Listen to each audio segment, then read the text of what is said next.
자, 그러면 복음의 기쁨과 한국교회 심포지움의 열기가 짙어지는 이 시간, 지금부터 오늘 두 번째 발표를 시작하도록 하겠습니다. 모두 앉으셨죠? 네. 두 번째 발표는 서울대교구 정의평화위원회 위원장이시며 서울대교구 신정동 성당 주임사제로 사목활동하고 계시는 박동호 안드레아 신부님이십니다. 큰 박수로 부탁드립니다.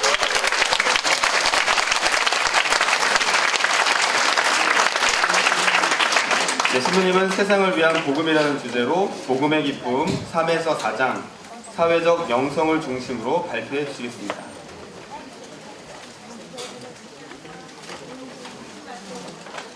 무대 위로 올라오니까 꼭 노래를 불러야 될 것 같아요. 그게 아니고요.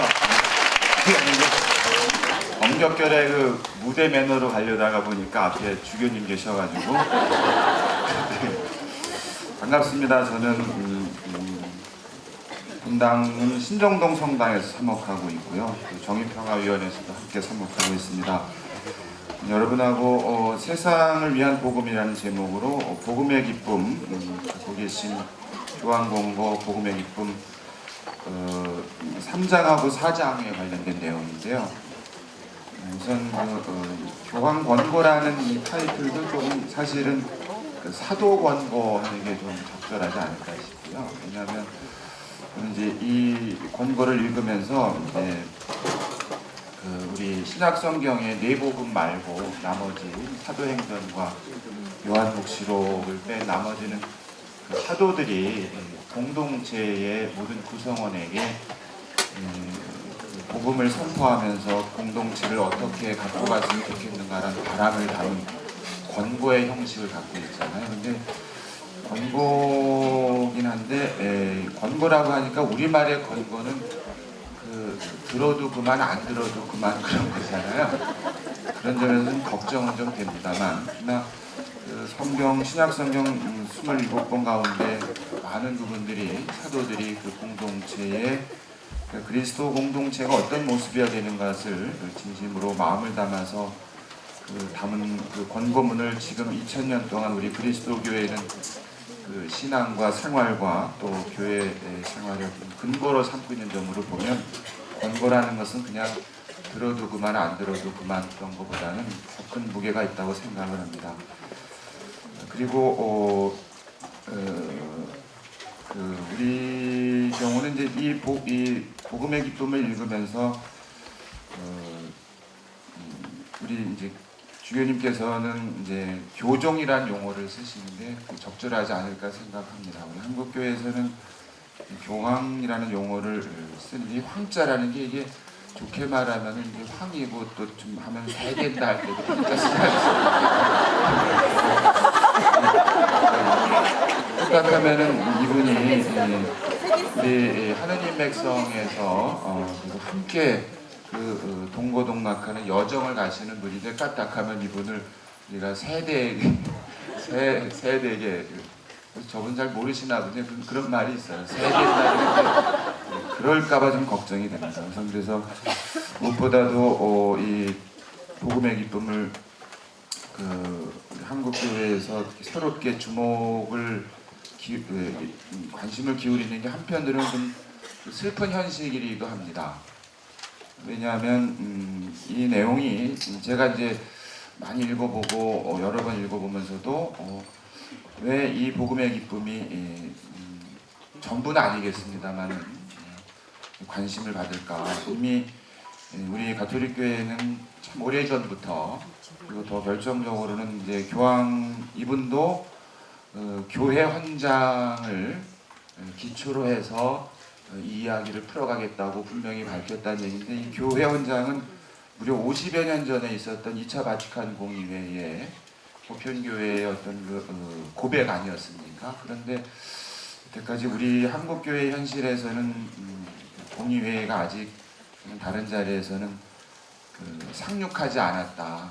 아직도 대서양인지 태평양인지 거기서 지금 기다리고 있다. 그런데 새삼스럽게 교황의 이 권고가 주목을 받는 게 한편으로는 우리 한국교회의 현실을 반영하는 것 같아서 조금은 마음이 무겁습니다. 그래도 정리한 것을 여러분하고 함께 나누겠습니다. 여러분이 꼭 꼼꼼하게 좀 읽어보시면 제일 좋겠고요. 제가 정리한 것은 개인적으로 정리한 것이니까 이렇게 그냥 참고만 해주시면 좋겠습니다. 갖고 계신 자료집에 29쪽인데요. 중간중간에 살펴보면서 넘어가겠습니다. 저는 이 권고가 2차 바티칸 공유의 정신, 정신하면 보통 쇄신과 적응 여러 가지로 설명할 수 있는데 정신을 회복하고 싶어 한다고 보고 있습니다. 그동안 우리에게는 공유의 문자, 이 정신하고 문자 사이는 이제 공유회가 65년에 끝나고 나서 이 공유회 정신을 어떻게 구체적으로 실현할 것인가에 관련해서 한편으로는 이 정신을 실현하자라는 쪽으로 가고 한편에서는 이제 이미 16개 문헌으로 확정된 것으로 이제 공유회는 끝났고 하는 데서 이 정신과 문자 사이라는 보통 이제 스피릿하고 레터 사이의 논쟁이 우리 보편교회 안에서는 상당히 치열했었는데 물론 한국교회는 소개되지 않았습니다. 그런데 이 권고는 제 개인적인 생각으로는 그동안 정신을 문자화하는 과정에서 이제 이 프란치스코 교종은 다시 정신을 회복하고 싶어한다고 나름대로 보았는데요. 공의회가 폐막된 지 거의 반세기가 다 돼가는 오늘날 한국 천주교에서 어쩌면 일부일 수도 있겠지만 이 교황의 권고에 지대한 관심을 기울인 것은 무엇을 의미하고 있는가? 그동안 한국 교회의 게으름 혹은 이제 이 권고의 앞부분에 많이 교회 쇄신을 이야기하면서 등장한 것이 이제 안주하는 교회, 길 떠나는 교회 둘을 이렇게 대조하지 않습니까? 그렇게 보면 우리는 여태까지 안주한 것이 아닌지 혹시 점잖게 표현하면은 이 권고의 표현대로 하면 열정과 생명력을 상실한 것은 아닌지 그 뒷부분에 가면은 교회가 서서히 이제 스태그네이션 비틀거리면서 이렇게 쓰러져 가고 있는데 수수방관하는 그런 모습은 아닌지 살펴보게 됩니다. 그래서 이제야 각성을 계기로 삼고자 하는가 혹은 2차 바티칸 공유에 대해 우리가 그러했듯이 또 권고가 언급했듯이 전문가가 세운 계획에 대해 수동적인 수용에 불과한 것은 아닐까. 앞으로 우리 교회 한국 천주교회 생활을 보면 알 수 있을 것입니다. 근데 불안함이 없는 것은 아닙니다. 예를 들면 프란치스코 교황이 얼마 전에 작년 12월 26일 날 이미 발표한 사순절 메시지인데요. A4로 약 한 10포인트로 해서 160%로 번역을 하면 한 4쪽 정도가 됩니다. 거짓말 안 하고 이렇게 장난 안 치고요. 완전하게 4쪽이니까 상당히 빽빽한데 어느 교구에서는 이것을 이제 발췌해서 실었는데 그 안에 그 사순 시기에 교황이 강조한 것은 그 자기 부정. 그 자기 부정은 불가피하게 고통을 수반하고 고통을 겪으면서라도 오늘의 우리의 모습을 다시 되살려보자라고 하면서 그때 그 물질적 가난, 도덕적 가난, 영적 가난을 소개를 하는데요.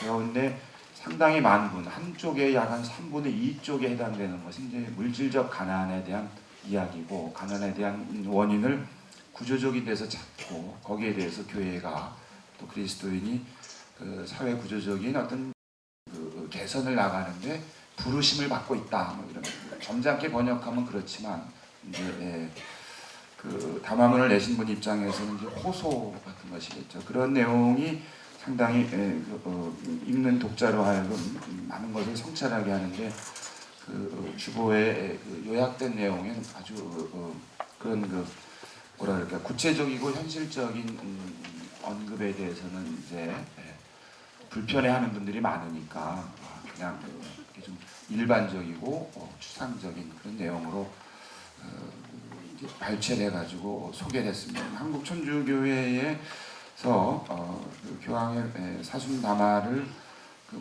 무겁게 받아들인다면은 어쩌면 이 사순식이 오늘 우리가 지내고 있습니다만 자기 부정, 자기 부정이라는 게 무슨 정신분열을 말하는 건 아니고요.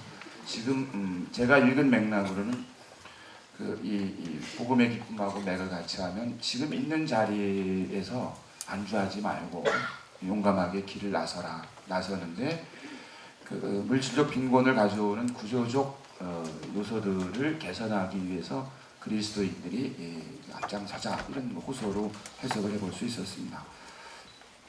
아마도 공의회에서 그 전환 이제 우리 종교 용어로는 이제 그 회개인데 그 이 교정은 이 전환이라는 용어를 단순한 종교적 뉘앙스로만 쓰는 것 같지는 않습니다. 물론 아주 기본적으로 그렇지만 우리가 회개라고 말하면 우리 한국 교회에서는 이제 뭐 한 4초 만에 이 마음의 회개로 넘어가고 마음의 회개로 넘어가다 보니까 회개하지 않을 자가 없다 보니까 모두가 다 죄인이니까 그냥 그 쌤쌤이니까 제일 좋잖아요. 근데 교황은 오히려 그 컨버전이라는 영어상으로 하는데 이분이 다른 자리라든가 또 이런 데 보면은 특히 이 복음의 기쁨 보면 정말 전 표현을 하자면 머리끝부터 발끝까지 탈탈 털어서 새로운 길로 나가자 때까지 그렇게 보는데요. 공의회에서 이런 그 전환을 꾀한 분야를 꼽으라면 교회론이라고 보는데요. 권고는 공의회 교회 헌장과 사목 헌장을 통해서 보편교회가 고백한 교회론. 이제 교회 헌장 1장에 이제 우리 공의회는 교회의 본질과 사명에 대해서 앞으로 이야기를 하겠다고 넘어가는데 그 내용을 보면은 미리 앞서서 말씀드린 당연히 권고는 교회의 정체성, 과연 교회란 무엇인가? 그때 이제 앞에서 이미 다루셨겠지만 이제 하느님 백성, 그런 이제 교회의 신비를 1장으로 다루고 2장에서는 하느님 백성을 다루고 3장에서 이제 교계 제도, 특히 주교직을 다루죠. 그리고 이제 뒤에 이제 강론과 관련된 부분이기도 한데요. 이 교계 제도의 가장 첫 번째 직무, 그다음에 다른 그 교령, 그 사제의 직무와 생활에 관한 교령에서 제1회 뭐 첫 번째 직무, 저는 그렇게 되지만 그 으뜸이 되는 가장 중요한 직무는 하느님 말씀의 교육자, 복음 선포가 되는 것이겠죠. 근데 이제 저는 이제 이런 점에서 교황이 복음의 기쁨의 내용이 그런 공의회의 그 정신을 회복하고 싶어 한다라고 나름대로 해석을 했습니다. 그리고 공의회도 그랬는데요. 이 공의회는 16개 문헌인데 상호, 문헌별로 우리 자신을 얘기하고 세상 안의 교회가 과연 무엇을, 그러니까 우리를 향한 성찰, 교회의 세상 안에서의 역할에 대한 성찰. 그래서 그걸 소위 말하는 이제 안으로의 교회 성찰, 교회 바깥으로 교회 성찰, 이런 두 가지 양방향을 갖는다고 이제 어떤 분들은 말씀하시는데, 문헌과 문헌 사이, 예를 들어서 교회 헌장은 교회를 향한, 현대 세계에서의 교회 사목 헌장은 세상을 향한, 그 방향이 안으로 밖으로잖아요. 교회 헌장 안에서도 하느님 백성의 어떤 순례하는, 하느님을 향해 순례하는 백성, 그리고 이 백성은 그 자체로 목적이 아니라 인류의 빛으로서 인류를 하느님과 결합시키고 인류를 일치시키는 표지이자 도구로서의 하느님 백성, 이런 식으로 그러니까 이제 안으로 밖으로 이렇게 종합적인 어떤 그 통찰을 전개하고 있는데요. 이 권고도 1장부터 5장까지 그와 같은 내용이 서로 이렇게 구조적으로 이렇게 조화를 이루고 있다, 그렇게 생각을 했습니다. 이제 권고의 교회론과 복음화 사명, 저는 이제 일부러 교황의 교회론 이렇게 쓰지 않은 배경은요. 이분이 물론 이제 이게 문헌의 형식상 이제 우리 할 때는 이제 점잖게 이제 그 우리들 그냥 이렇게만 해석할 수도 있지만 이제 뭐랄까 이렇게 사실은 당신.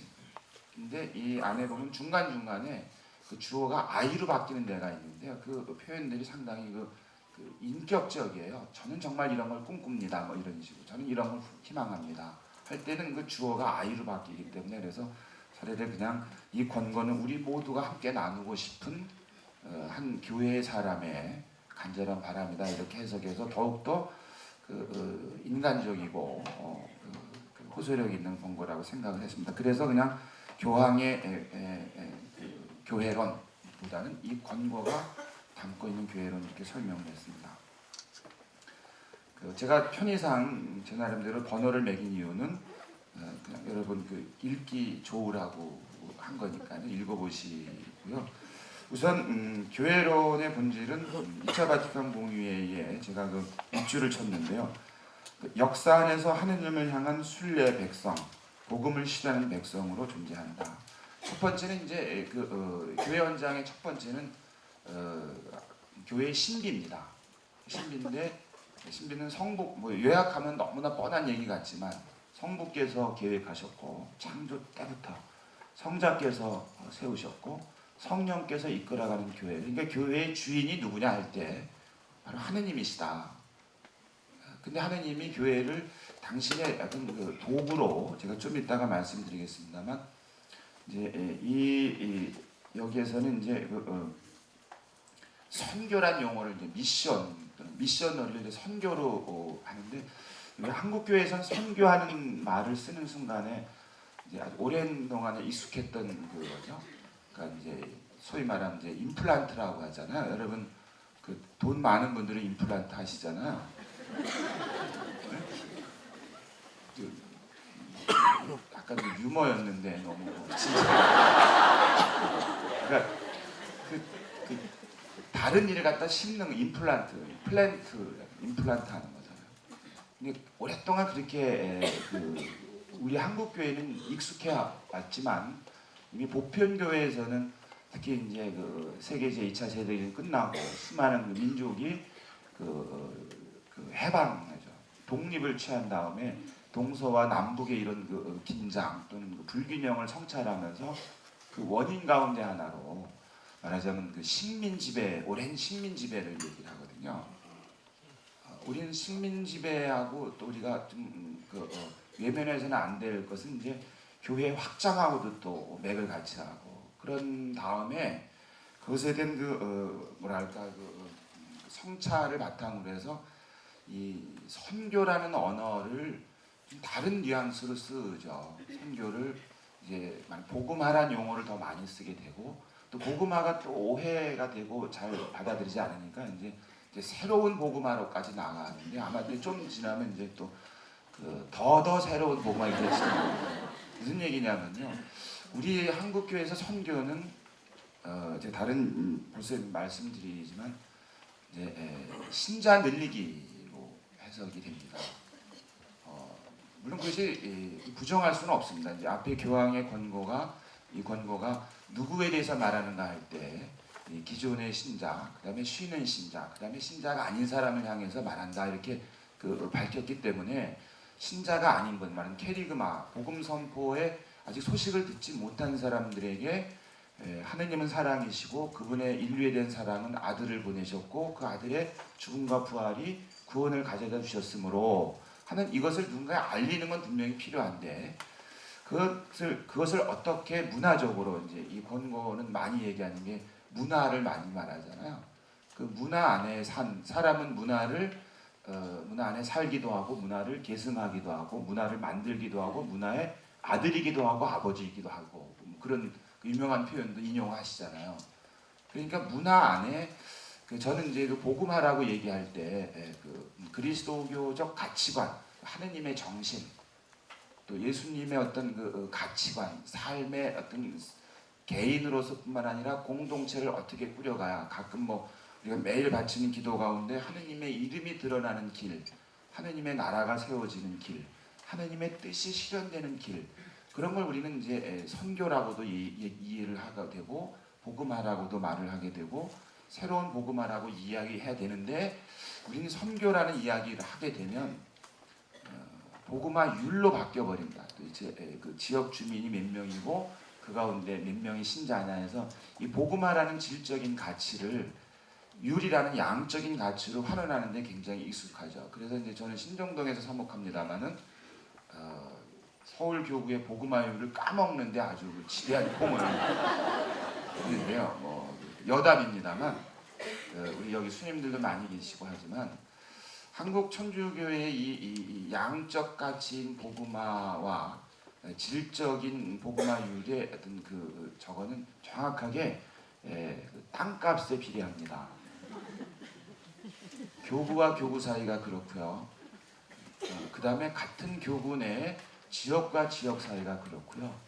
서울교구도 25개 자치구가 있는데요. 18개 그 지구가 있죠. 지구와 지구 사이가 그렇습니다. 여기서 말한 지구는 이제 지구를 지켜라 할 때는 지역에 그런 거예요. 18개 지역을 서울이 나눠 있는데 각 지역별 복음화율은 그 지역의 지가하고 비례합니다. 같은 지구 내의 본당과 본당의 그 신자 비율, 지역 주민 대비 신자 비율도 땅값에 비례합니다. 제가 양천에 살고 신정동을 관할구역을 하는데 5%입니다. 5%요. 그 앞에 양천성당, 목동성당, 모고동성당이 있는데요. 25% 육박합니다. 그게 이제 우리 한국교회가 이 선교가 가지고 있는 양적 개념이 어떤 모습으로 드러나는가 하는 점에서 그런데 좀 생각을 해보게 됩니다. 이 교회는 분명히 성부께서 계획하시고 성자께서 세우시고 성령이 이끄시는 거고 그것이 하느님 백성이고 그래서 이 배경에는 교회를 어떤 그 지상의 어떤 그 탄탄하고 안정한 제도 혹은 조직이라고 이해하려는 관점, 양적인 관점으로 이해하는 관점하고 공의회의 교회 헌장의 관점은 전환을 이루는 것이다. 그래서 실제로 3장에 가서 이 교계 제도를 얘기하면서도 가장 중요한 것을 하느님 백성의 봉사의 직무로 이렇게 얘기를 하죠. 이 권고는 바로 이 하느님 백성을 이야기하면서 이 3장을 시작을 하고요. 그런데 이 하느님 백성이 그 자체를 위해서 존재하는 게 아니다. 그것도 시사하는 바는 굉장히 크다고 봅니다. 번호로 3번인데요. 모든 일을 위한 하느님 백성. 모든 일. 그리고 실제로 이게 교회 현장에 가면은 하느님 백성을 이야기할 때 아주 한국 교회에서는 너무나 생소한 얘기지만 누가 그럼 하느님 백성이냐 얘기할 때 첫째로 가톨릭이라고 하고요. 우리죠. 그 다음에 이 공의회에서는 프로테스탄트란 용어를 쓰지 않습니다. 비가톨릭 그리스도인이라고 합니다.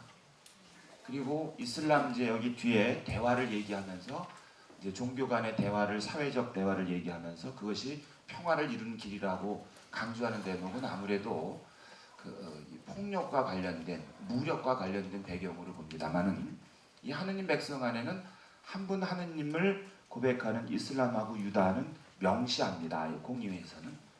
그리고 다른 종교적 전통까지도 얘기를 하고 더 나아가서는 올바른 사회 질서, 윤리 질서를 갖고 있는 아마 이제 뭐 논란의 배경에는 이게 종교냐 아니냐 할 정도의 논란이 되는 유교를 지칭하는 게 아니냐고 이제 해석을 합니다. 그리고 더 나아가서 이제 그 바오로 6세 교황은 뒤에 선의의 모든 사람까지 하느님 백성이라는 이 카테고리 안에 담는데 이 모든 분들이 인류를 하느님께로 모셔가는 그런 도구다 하는 겁니다. 그런 의미에서 이 교회는 교회 자신을 위해서 존재하는 게 아니다. 표지이고 도구다. 사인이면서 인스트루먼트다. 하느님과 이루는 인류를 하느님과 이루는 결합시키고 인류를 그다음에 인류를 일치시키는 사인이자 도구이다라는 점에서 모든 일을 위한 하느님 백성이라는 이 권고의 내용 2차 바티칸 공의회의 교회론을 특히 교회 헌장의 1, 2, 3장 내용을 충실히 반영한 내용입니다. 그리고 많은 얼굴 다양성을 갖고 있는 하나의 백성으로서 교회 이 부분은요. 이제 문화 얘기를 많이 하는데요. 이제 우린 토착화라는 말을 요즘 거의 안 하잖아요. 이제 좀 지나간 거죠. 신학의 영역 안에서도 지나가고 그런데 교황은 이 문화에 관한 이야기, 다양한 민족이, 다양한 피플이 있고 각 피플은 고유의 문화를 가지고 있고 그 문화는 복음을 받아들이고 복음을 표현하고 말하자면 그리스도교적 정신을 받아들이는 양식, 그리스도교적 정신을 표현하는 고유한 양식을 갖고 있는 거다. 그러니까 그것을 억누르거나 어떤 당일 좀 이 부분에서는 노골적으로 그러니까 역사의 한 부분을 차지했던 유러피안 유러피안의 그것을 이제 복음을 아직 받아들이지 않은 곳에 말하자면 이렇게 얹으려고 해서 강요할 수는 없다. 이제 말 임플란트하면 안 된다 이러는 거. 근데 그런 용어를 이제 교황의 권고에서 좀 이제 나중에 제가 정신이 없으니까 또 까먹을 테니까 미리 말씀을 드리면 어떤 영역에 가서는 아주 그래서 이제 경제 분야 이제 나중에 얘기하지만 제 이런 얘기가 듣기에 불편한 사람들이 있을 수 있다. 대놓고 그러세요. 그래요. 근데 참 점잖지가 않은 거죠. 그런 말 하지 말아야 되잖아요. 듣기에 불편할 정도 얘기는 잘 피해가야 되는데 안 그랬어요. 그럼 이제 예를 들어서 그 교회의 어떤 전례든지 관습이든지 아무리 그 아름답고 정통이 훌륭한 거를 하더라도 그것이 복음화에 말하자면 그리스도교적 메시지를 전달하는데 이게 유용하지 않으면 과감하게 내려놔야겠다.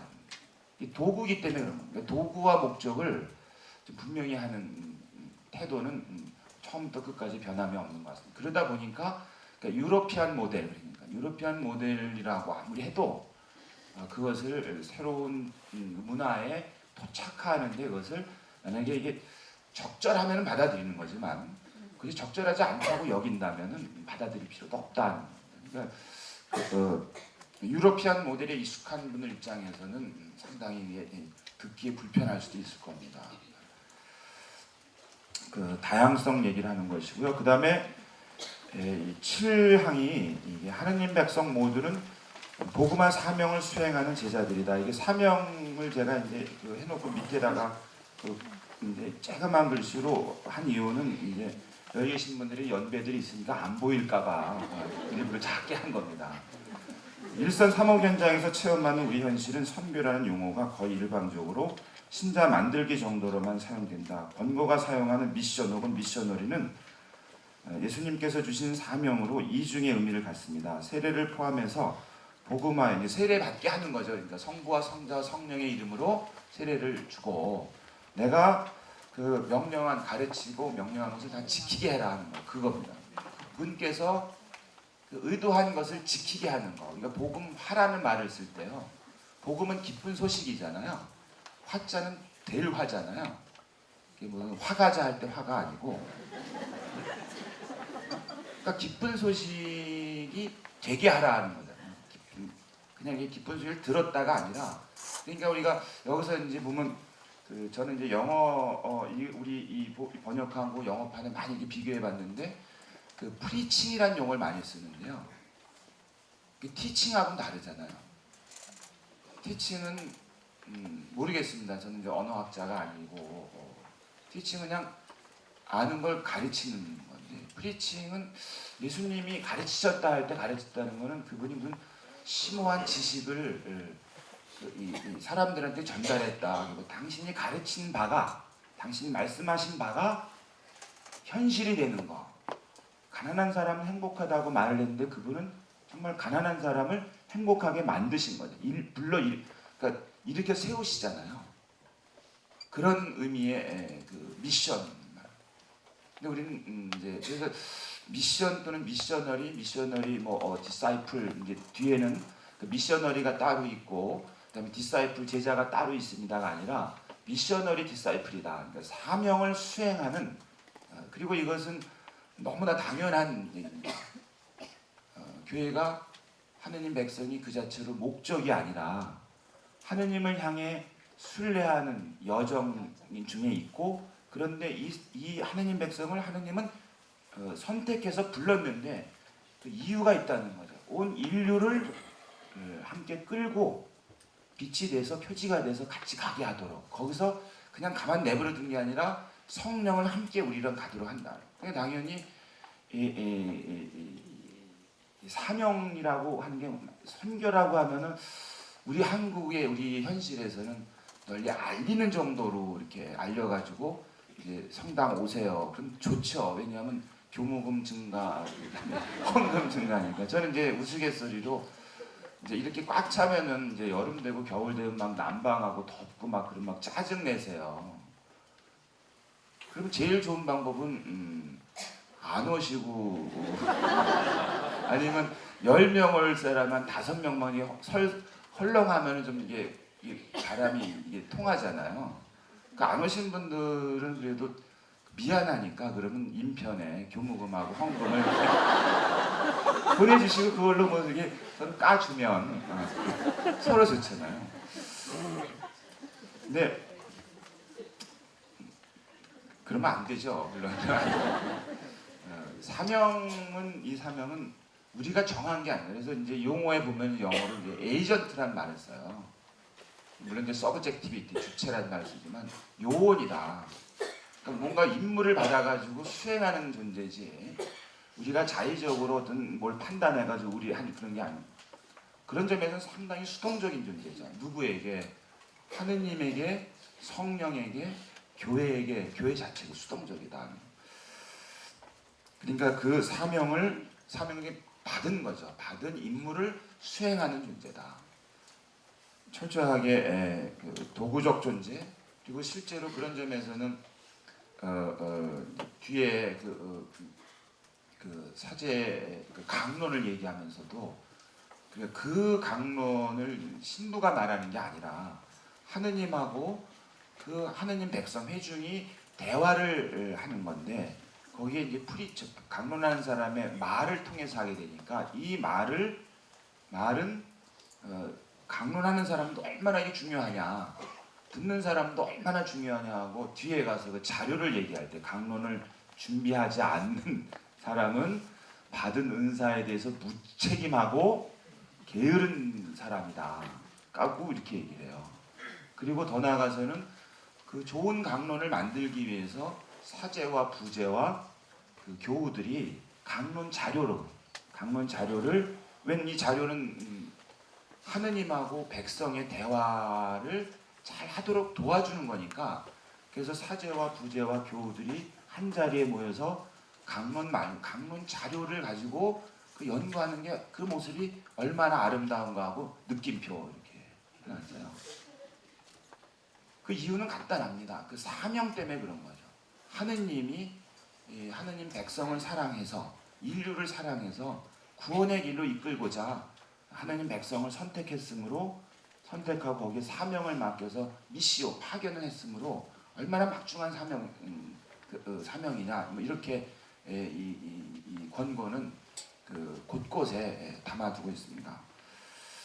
그러면서 대중의 경건함과 전문가 대중 신심으로 번역을 하는데요. 맞습니다. 우리는 또 신심하면은 한국교회에서 신심하면 벌써 몇 가지로 확 정해지는데요.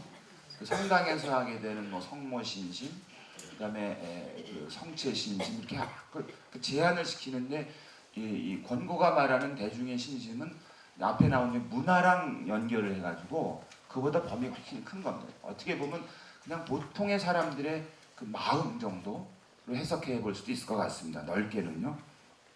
그런데 제가 주목한 것은 10항인데요. 9항을 보겠습니다.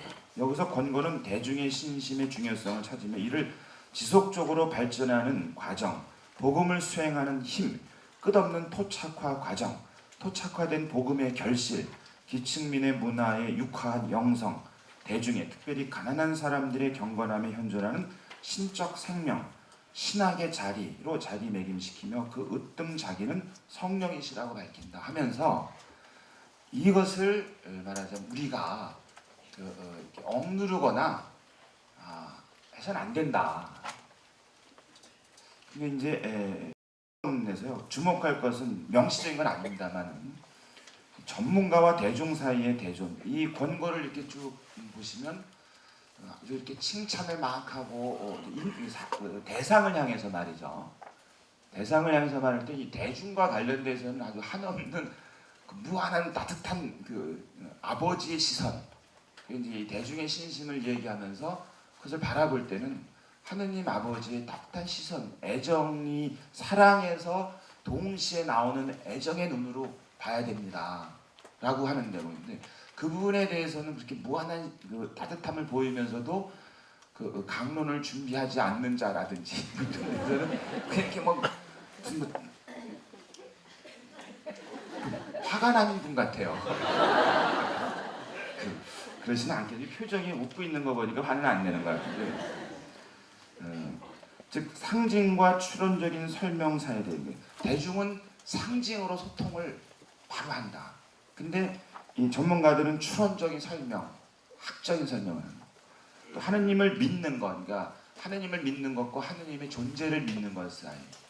이제 우리가 일선 삼호 현장에서 많이 쓰는 게 하느님의 존재를 증명해 달라는 거 아닙니까? 그럼 우리 신학교에서 읽은 토마스 아퀴나스의 신존재 5가지 이걸 쭉 해놓고 나면 무슨 말인가 하고 넘어가죠. 근데 대중은 그냥 하느님 자체를 믿는다. 하느님이 있느냐 없느냐가 아니라 그러면서 예를 든 게 어머니를 얘기를 듣죠. 그 어머니가 아들이 아프고 딸이 아프고 자식이 아플 때 그냥 무한히 집 앞에 있는 고상을 바라보고 바라만 보고 있는 어머니의 마음, 또는 잘 모르지만 학술적인 내용들 잘 모르지만 그 로사리오를 들고 밤이나 낮이나 기도하는 어머니의 마음, 그걸 어떻게 우리가 하찮은 거라고 말할 수 있겠습니까? 이런 정입니다. 근데 이런 것을 논리적이고 추론적인 설명이라든지 또는 전문가들의 어떤 스페셜한 프로페셔널한 이런 거라든지 이런 것으로 그것을 이렇게 가벼이 여기지 말아 달라 이런 거. 오히려 그리고 더 나아가서 그것을 신학의 자리, 신학의 출발점에 된다.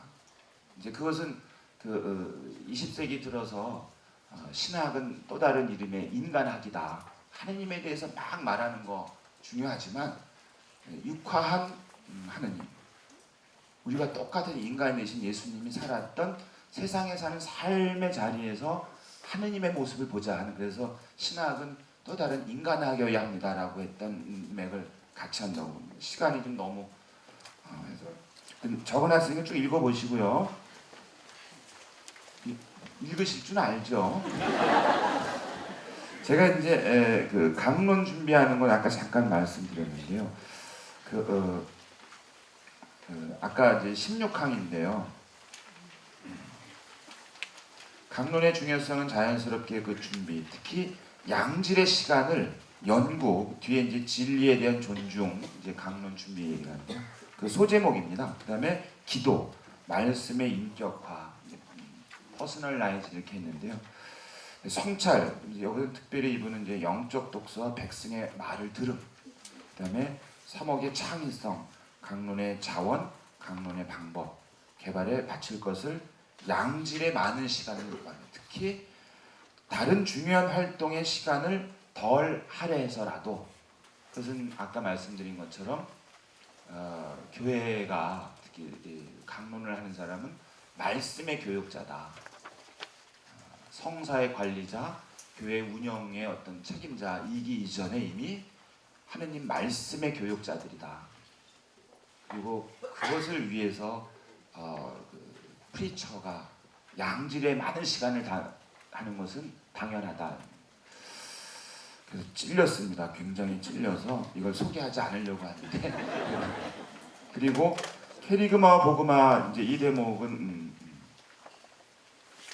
복음의 기쁨 4장, 이제 이게 복음화의 사회 차원 해설인데요.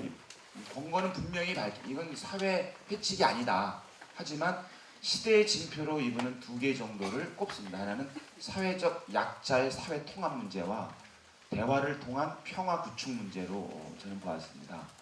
그런데 그 2가지는 특별히 그 사회적 약자의 사회 통합 문제에서는 우리 사회교리의 맥을 충분히 이어가면서 눈에 제가 나름대로 띈 것은 그것을 빈곤의 문제를 원인을 아주 강하게, 아주 명시적으로 예를 들면 지금의 경제는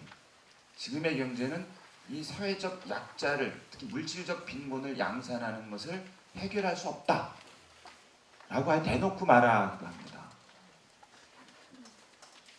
이 복음의 권고에서는 약간 하지만 다른 자리에서는 그걸 말하면 이제 그 신자유주의적 자본주의라고 명칭을 하죠. 그런 용어를 쓰지 않지만 지금의 경제 모델로는 이렇게 양상되는 물질적 빈곤의 문제를 해결할 수 없으니, 그리고 보이지 않는 손이라는 이것이 이제 시장을 움직인다는 것이 더 이상 입증되지 않았다. 이런 발언들은 그 간추린 사회교리나 이런 데서도 하지 않았던 내용입니다. 상당히 구체적인 그 진단이죠. 그래서 이제 뒤에 가서 이 이야기가 불편하게 들릴지 모른다. 실제로 이 복음의 권고가 나오고 그 요한 23세나 바오로 6세처럼 이 교정 프란치스코가 이게 사회주의자가 아니냐. 1963년에 그 요한 23세 교황이 이제 지상의 평화라는 회칙을 놓고 발표한 다음에 이제 또 공유회가 끝난 다음에 보니까 사목헌장 같은데 경제 문제를 다루고 이런 얘기를 막 하면서부터 특히 그 전에 물론 이제 레오 교황 때부터 경제 문제에 관해서 교회는 일관된 모습을 이렇게 보였는데 그 교황님들이 이런 발언을 할 때 특히 미국 쪽에서는 이제 월가를 중심으로 해서는 뭐 하얀 옷을 입은 커뮤니스트 뭐 이런 타이틀까지 붙이고 막 그래. 우리도 아마 조만간 이분의 특히 이 복음의 기쁨에 그 복음화의 사회적 차원의 이 빈곤 문제의 그 불균형, 분배가 제대로 되고 있지 않다는 거잖아요. 성장은 잘 되는데 그 문제를 이제 아마 경제 분야에 몸담고 있는 분들이 보시거나 정책 기반자들이 보면 이 책 이거 불온한데 이렇게 돼. 이 사람 누구야 또 이렇게 될 겁니다. 8월 달에 오시면 어떻게 되려나 모르겠습니다. 이거 내놓고 환영받기 쉽지 않습니다. 이분의 말씀드리려면 경제 정책 모델을 바꾸는데 우리 하느님 백성이 각자 자리에서 뭔가를 하긴 해야 되는데 그럼 경제 전문가 천주교 신자는 어떻게 하겠습니까? 이거를 받아들이자니 거시기하고 말이죠. 그래서 이제 살짝 비켜가는 방법을 하겠죠. 이거는 이거고 이렇게요. 저는 이제 복음의 기쁨에서 눈에 띈 거는 말이죠. 여러분이 갖고 계신 거기에 두 번째 항에 파랑인데요. 파랑인데 네 개의 원리가 나옵니다. 이게 이 네 개의 원리를 이분은 복음화하고도 연결을 항상 시켜서 소개를 하고 있는데요. 이 부분에 관해서는 좀 이제 교회의 사회교리의 네 개의 원리가 인간 존엄함의 원리, 공동선의 원리, 보조성의 원리, 연대성의 원리 네 개가 기본 원리고 그다음에 공동선의 원리에서는 재화의 보편 목적과 사용권, 가난한 인류의 우선적 선택이 나오고 보조성의 원리에서는 책임과 참여 이런 원리들이 이제 사회교리 원리로 이제 구축이 되어 있는 거잖아요. 이건 어느 정치 현실, 경제 현실, 문화 현실, 사회 구조 문제 있을 때 이 네 개의 원리가 통합적으로 어떻게 잘 적용되느냐 그리고 근본 가치로 진리, 자유, 정의, 사랑 이 네 개의 기본 가치가 사람들이 내린 결정에서 어떻게 수용되고 어떻게 배척받는가를 가지고 교회는 현실의 문제에 적극적으로 개입한다. 현재 대놓고 말한 겁니다. 현실에 왜 끼냐 그러면 할 말이 없는데 그 세상에 살고 있으니까 낄 수밖에 없는 거죠. 그런데 이 네 가지 원리를 기본으로 해서 이 프란치스코 교정은 그 네 개의 원리를 하는데 이게 뭐냐면요. 한 시민이 된다는 것, 책임 있는 시민이 된다는 것, 그 시민이 이룬 한 민족 한 사회가 건강한 사회가 형성되는데 이런 네 가지 원리를 얘기할 수 있다. 첫째로 시간이 공간보다 위대하다. 그 과정을 얘기합니다. 끊임없이 완성을 향한 과정에 나서자. 근데 공간은 점유하고 나면 배타적인 게 되니까 또는 공간은 빨리 점유하려고 하니까 단기적 성과를 내려고 하니까 그것이 적절하지가 않다. 시간이 공간보다 앞선다. 그 다음에 두 번째 원리로 제시하는 건 일치는 갈등보다 위대하다. 갈등은 긍정적으로 해석합니다. 다양성은 갈등을 전제하는 거죠.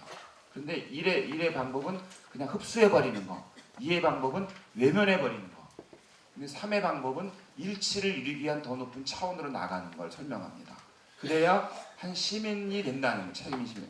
한 의미 있는 사회가 민족, 피플이 형성된다는 것. 그런 것이 복음화에 중요하다는. 세 번째 원리는 실제들, 리얼리티가 아이디어보다 낫다. 그게 이제 앞에서 말한 대중의 신심과 그 프로페셔널 이야기도 같은 맥을 같이 하는 것 같다고 해석을 하고요. 그러니까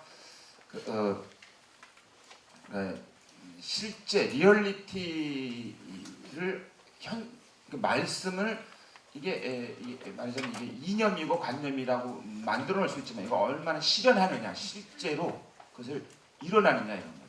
그 시민의 어떤 건강한 시민이 된다는 것, 한 공동체가 형성된다는 것도 실제적인 걸 얼마나 잘 이뤄나가는.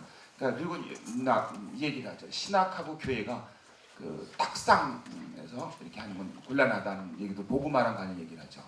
그리고 마지막 원리로 그 전체가 부분보다 위대하다. 여기서 이제 어떤 그 격려도 들어가죠. 작은 일에서 일이 제대로 되지 않았다 그래서 낙심하지 말자 뭐 이런 것도 들어가고요. 이 네 가지 원리를 제가 이제 그 평소에 공부를 안 하니까 여기서 본 어디 가서 써먹을 때 참 좋겠는데 한 다른 데서 간추린 사회규리라든가 교황의 여러 그 회칙이라든가 데서는 안 보는 건데, 그리고 그런 내용들에서는 도드라지는 것은 인용이 별로 없는 걸로 봐서 이분이 혹시 이거 가지고 옛날에 논문 쓴 분이 아닌가 이런 추측도 거든요. 왜냐하면 요한 바오로 2세께서도 그 철학을 공부하면서도 인간학을 전공하신 분이니까 그런 게 많이 나옵니다. 그랬습니다. 시간이 늦어서 죄송합니다. 끝내겠습니다. 덧붙이는 내용이요. 그걸로 하겠습니다.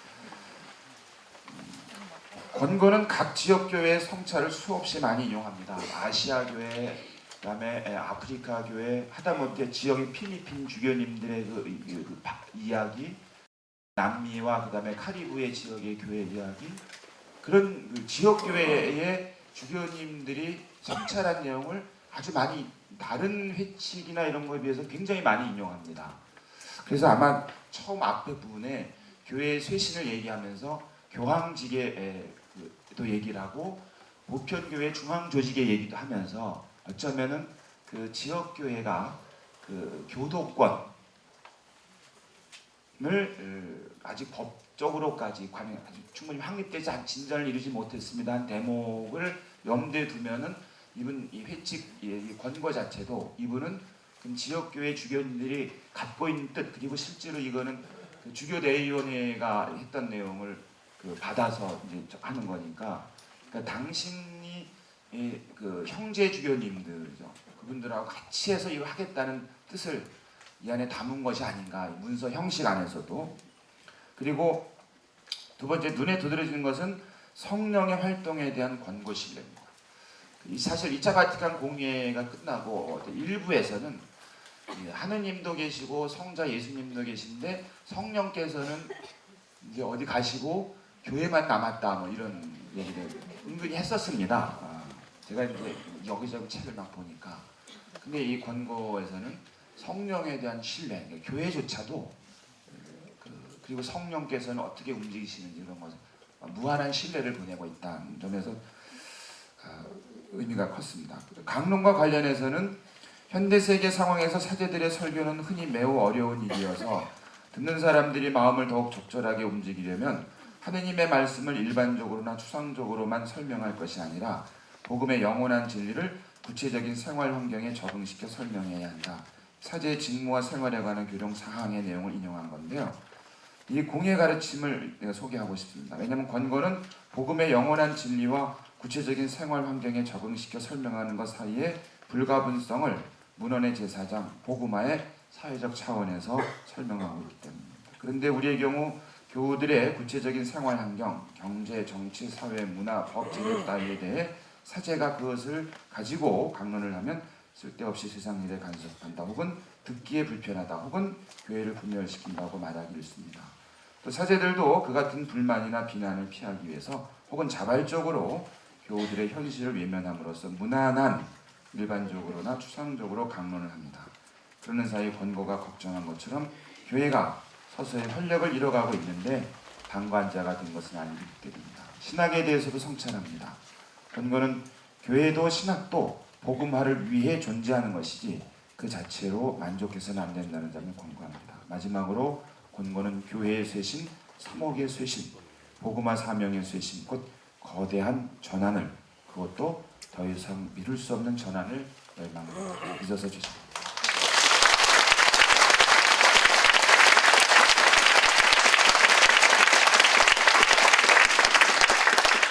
다시 한번 박동원 선생님 큰 박수 부탁드리겠습니다.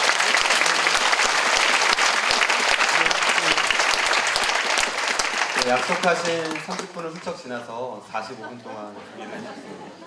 너무 감사드리고요. 이제 마지막 약속 시간을 잘 지켜주실 마지막 한 분만 남았습니다. 세 번째 발표가 있겠습니다. 가톨릭 뉴스 지금 여기 편집국장이신 한상공 이시도로 형제님께서 행복하여라 평화 위에 일하는 사람들이라는 주제로 복음의 기쁨 5장 사목활동가의 영성을 중심으로 발표하겠습니다. 한상공 형제님을 박수로 맞아주시기 바랍니다. 안녕하세요.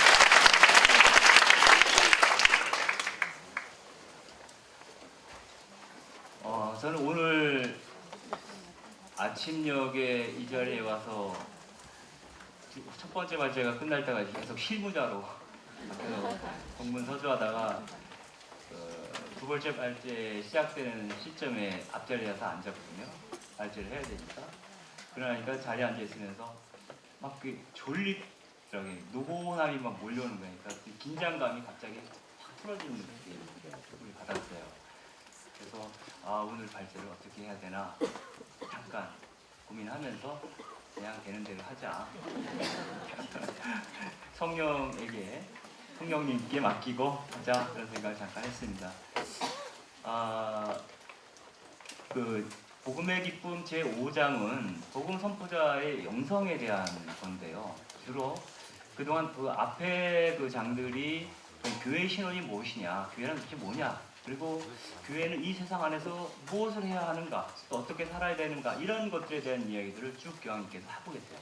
근데 마지막 장인 5장에서는 실질적으로 복음 선포에 나서는 그 사람에 대한 얘기를 하고 있어요.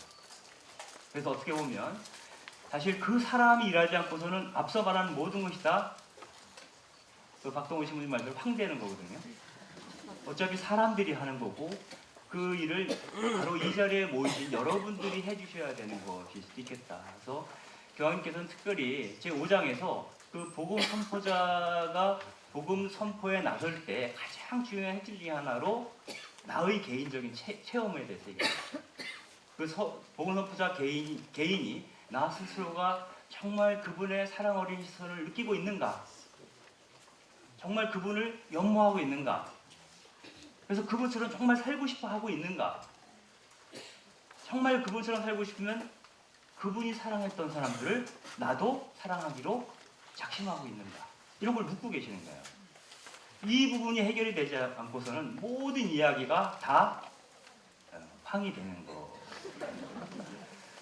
그래서 제 개인적으로는 어떨까 이런 생각을 잠깐 해봤습니다. 벌써 몇 년이 됐나요? 한 20년 전입니다. 제가 군에 갔다가 막 복학을 했어요. 저도 서강대생인데요. 서강대 복학을 했는데 그 어느 날 저희 집이 인천인데 인천 그 제일포역 인근을 지나가다가 동기 동창을 만났어요. 서강대 사학과 8학번 이윤경이라는 친구예요. 제 동기입니다. 그 다방에 같이 가서 얘기를 하는데 뭐 하고 있냐 그러니까 지금 그 시점에 그 친구는 인천 주안에 있는 어느 공단에 위장 취업자로 들어가서 이제 노동운동을 하고 있던 상황이었어요. 제가 기억하는 그 친구는 굉장히 뭐랄까 순하고 숫기가 이렇게 많아 보이지 않았어요. 이게 순진하다 그럴까 그런 느낌이었는데 실제로 몇 년을 군대 갔다 와서 만나보니까 전혀 좀 달라진 모습, 다부진 모습으로 바뀌어 있었던 거죠. 그래서 그 친구가 저한테 물어봤어요. 너는 그래 졸업하면 뭐 할 거냐? 너는 군대 가서 복학을 했으니까. 그때 제가 수도회 준비를 하고 있었어요. 그래서 신학교에 가게 될 것 같다라고 얘기를 하니까 그 친구가 절대 안 된다는 거예요. 왜 안 되냐? 종교는 뭐예요? 아편이라는 거예요. 인민의 아편이고 혁명을 가로막는 적이라는 거예요. 그렇기 때문에 절대로 내가 좋아하는 너가 신학교에 가는 것은 안 된다. 이렇게 얘기해요. 제 입장에서 그때 막 이제 해방신학 공부도 하고 막 그럴 때였거든요. 그래서 나름대로 뭐 설명을 했어요. 신앙이라고 하는 것은 관념이 아니라 실천적 무기가 될 수 있다. 라고 설명을 했어요. 여러 가지 방법으로. 제가 배운 공부한 해방신학의 어떤 도구를 통해서. 근데 설득이 안 돼요. 그날 좋게 만나서 약간 흥분된 상태에서 헤어졌어요. 그로부터 일주일 후에 전화가 왔습니다. 친구한테. 근데 그 친구가 죽었다니까요. 그 친구가 저를 만나고 나서 며칠 후에 자취방을 옮겼어요. 근데 그날 연탄 갔습니다. 왜 저를 만나고 자취방을 옮겼는가? 원래 예정돼 있던 것인가? 저는 잘 모르겠어요. 아무튼 그 얘기를 듣는 순간 굉장히 충격이었어요. 저는. 그때 제가 느꼈던 건 뭐냐면 그 친구랑 헤어지면서 나의 삶을 통해서 또 다음 기회에 기회가 있다면 다시 논쟁을 하든 뭘 하든 종교라는 것이, 그리스도교 신앙이라고 하는 것이 이 세상을 복음적으로 변화시키는데 의미 있는 실천에 어떤 그런 주체가 될 수 있다는 것을 해명하고 설명해 줘야 한다는 생각을 했었는데 설명할 기회가 이제 없어진 거예요. 왜? 그 친구가 먼저 가버렸기 때문에. 그때 이런 생각을 했어요. 이제 그 친구를 다시 만나서 그러한 이야기를 나눌 수는 없지만 내 삶을 통해서, 앞으로 내 삶을 통해서 그 친구에게 뭔가 증명해 보여야 될 것이 남아있다라는 생각을 한 거예요. 아마도 그것이 일종의 제가 지난 20년 동안 혹은 30년 동안 이렇게 살아온 궤적에서 굉장히 중요한 어떤 자극? 이것이 무신론 내지는 관념론, 실천론 이런 것을 떠나서 제 나름대로는 어떤 영적 자극이라는 생각이 듭니다. 아마 그런 것들이 우리로 하여금 좀 더 나이브하고 좀 더 다른 길을 선택할 수 있음에도 불구하고 그렇지 않게 하는 하나의 힘으로 작용하는 것이 아닐까, 이런 생각을 합니다. 그래서 이러한 개인적 체험들이 하느님 안에서 어떻게 식별되고 녹아내려질 수 있을까, 이런 고민들을 해보면서 이 복음의 기쁨, 특별히 교황 프란시스코 교황님의 이야기를 계속 들으면서 계속 감동하고 있고, 또 많은 사람들이 이 자리에 또 많이 오신 이유도 아마 그 이유일 거라는 생각이 드는데요. 아마도 우리가 교황님에게서 느끼는 건 역시 이분이 내신 복음의 기쁨이라든가 그 전에 여러 가지 강론 말씀이 훌륭하신 것보다 더 큰 것은 프란시스코 교황님이 갖고 있는 인간적인 매력 때문이지 않을까. 사실은 그 인간적인 매력 때문에 그분이 하는 말이 허투루 들리지 않는 거죠. 사실은 지난 100여 년 동안 얼마나 많은 교황님이 이 사회교류를 통해서 정말 우리에게 실천적인 도움이 될 만한 얘기들을 많이 쏟아냈습니까? 근데 그게 결정적인 영적 자극으로 다가오지 않았던 것도 사실이에요. 그런데 지금 교황님이 말씀하시는 것은 하나하나가 막 몸으로 흡수가 되는 느낌을 받아요. 그 바로 그분이 갖고 있는 인간적인 매력이고, 그분을 통해서 우리가 그분 배후에 계신 그분을 바라볼 수 있기 때문이 아닌가. 그분 배후에 계신 분이 누구인가? 말씀 안 드려도 아시겠죠? 그래서 그분을 통해서 그 뒤에 계신 분을 우리는 느끼고 있고 감지하고 있다는 거예요. 그래서 내 안에 있는 그분, 이미 나한테 들어와 있는 그분과 같이 조응하고 있기 때문에 내 마음이 움직이고 이 자리를 오게 되는 것이 아니냐. 또 이 자리가 파하면 그 문제를 곱씹게 되고 또 세상에 나아가서 무언가 할 수 있게 되는 것이 아니냐. 이런 생각을 잠깐 해보게 됩니다. 제가 자료를 준비하면서 쓰다 보니까 굉장히 길어졌어요. 그래서 이런 식으로 설명하면 오래 걸릴 것 같아서 제가 읽는 방식으로 진행을 하겠습니다. 중간중간 건너뛰면서. 복음의 기쁨 제5장은 성령으로 충만한 복음 선포자는 두려움 없이 성령의 활동에 자신을 열어젖히는 복음 선포자라고 장엄하게 선언하고 있습니다. 그 성령께서는 담대하게 큰 소리로 언제 어디서나 또한 시류를 거슬러 복음의 새로움을 선포할 힘을 불어넣어준다. 너무나 감동적이죠. 이 표현 자체가 너무나 감동적이고요. 이 복음의 새로움은 나를 변화시키고 하느님의 발판인 이 세상을 변화시킵니다. 예수님께서는 말만이 아니라 삶으로, 무엇보다 하느님의 현존으로 변모된 삶을 통해서 기쁜 소식을 선포하는 복음 선포자이시기 때문이다. 라고 이제 교황님은 말씀하고 계십니다. 그런데 이 교황님께서는 이 복음 선포가 단지 자신의 개인적 성향이나 바람을 억누르고 의무에 의해서 이루어지는 복음 선포가 되어서는 안 된다. 오로지 내 마음이 성령의 불로 불타오르고 있는 그 결과로 인한 복음 선교여야만이 힘을 갖고 있을 수도 있다. 즉 마지못해 내가 신부니까, 내가 주교니까, 내가 그리스도이니까 복음에서 명령하니까 등등의 여러 가지 이유 때문에 행하는 복음 선포는 어느 누구도 설득시키지 못할 거라는 얘기예요. 내가 스스로 내 스스로가 동의될 수 있는 그런 복음이어야만이 타인에게도 이거 좋은 거니까 한번 들어봐 라고 얘기해 줄 수 있는 것이 아니냐, 이런 얘기가 될 수도 있겠습니다. 교황님은 우리가 성령에 사로잡힌 예언자처럼 움직이기를 바라십니다. 그래서 교황은 이렇게 기도하십니다. 성령께서 오시어 교회가 자신에게서 벗어나 모든 민족들의 복음화를 위하여 담대히 나아가도록 교회를 새롭게 해주시고 일깨우시고 재촉하여 주시기를 기도합니다 라고 이제 말씀하시죠. 즉 교회가 성령의 힘에 사로잡혀 세상을 위한 구원의 성사가 되기로 작심하고 교회 자신과 세상의 복음적 번역을 위해 교회의 울타리를 박차고 나가 교회 안에 신선한 세상의 바람을 불어넣고 세상과 소통하며 세상 안에서 하느님 나라를 맛보려고 변신을 시도한 가장 탁월한 역사적 사건은 제2차 바티칸 공회였다고 말합니다. 프란시스코 교황님이 자신의 삼옥적 청사진을 제시한 복음의 기쁨은 공회를 소집했던 요한 23세 교황님을 떠오르게 합니다.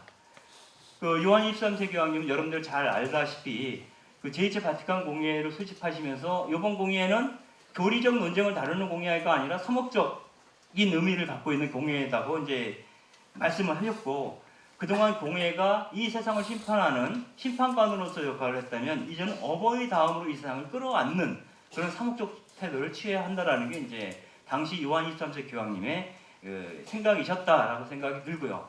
그리고 이분이 그 개막식 때 하신 말씀을 들어보면 공의의 선포 내지는 공의의 소집을 결정한 것은 갑작스러운 성령의 개입 때문이었다라고 얘기를 해요.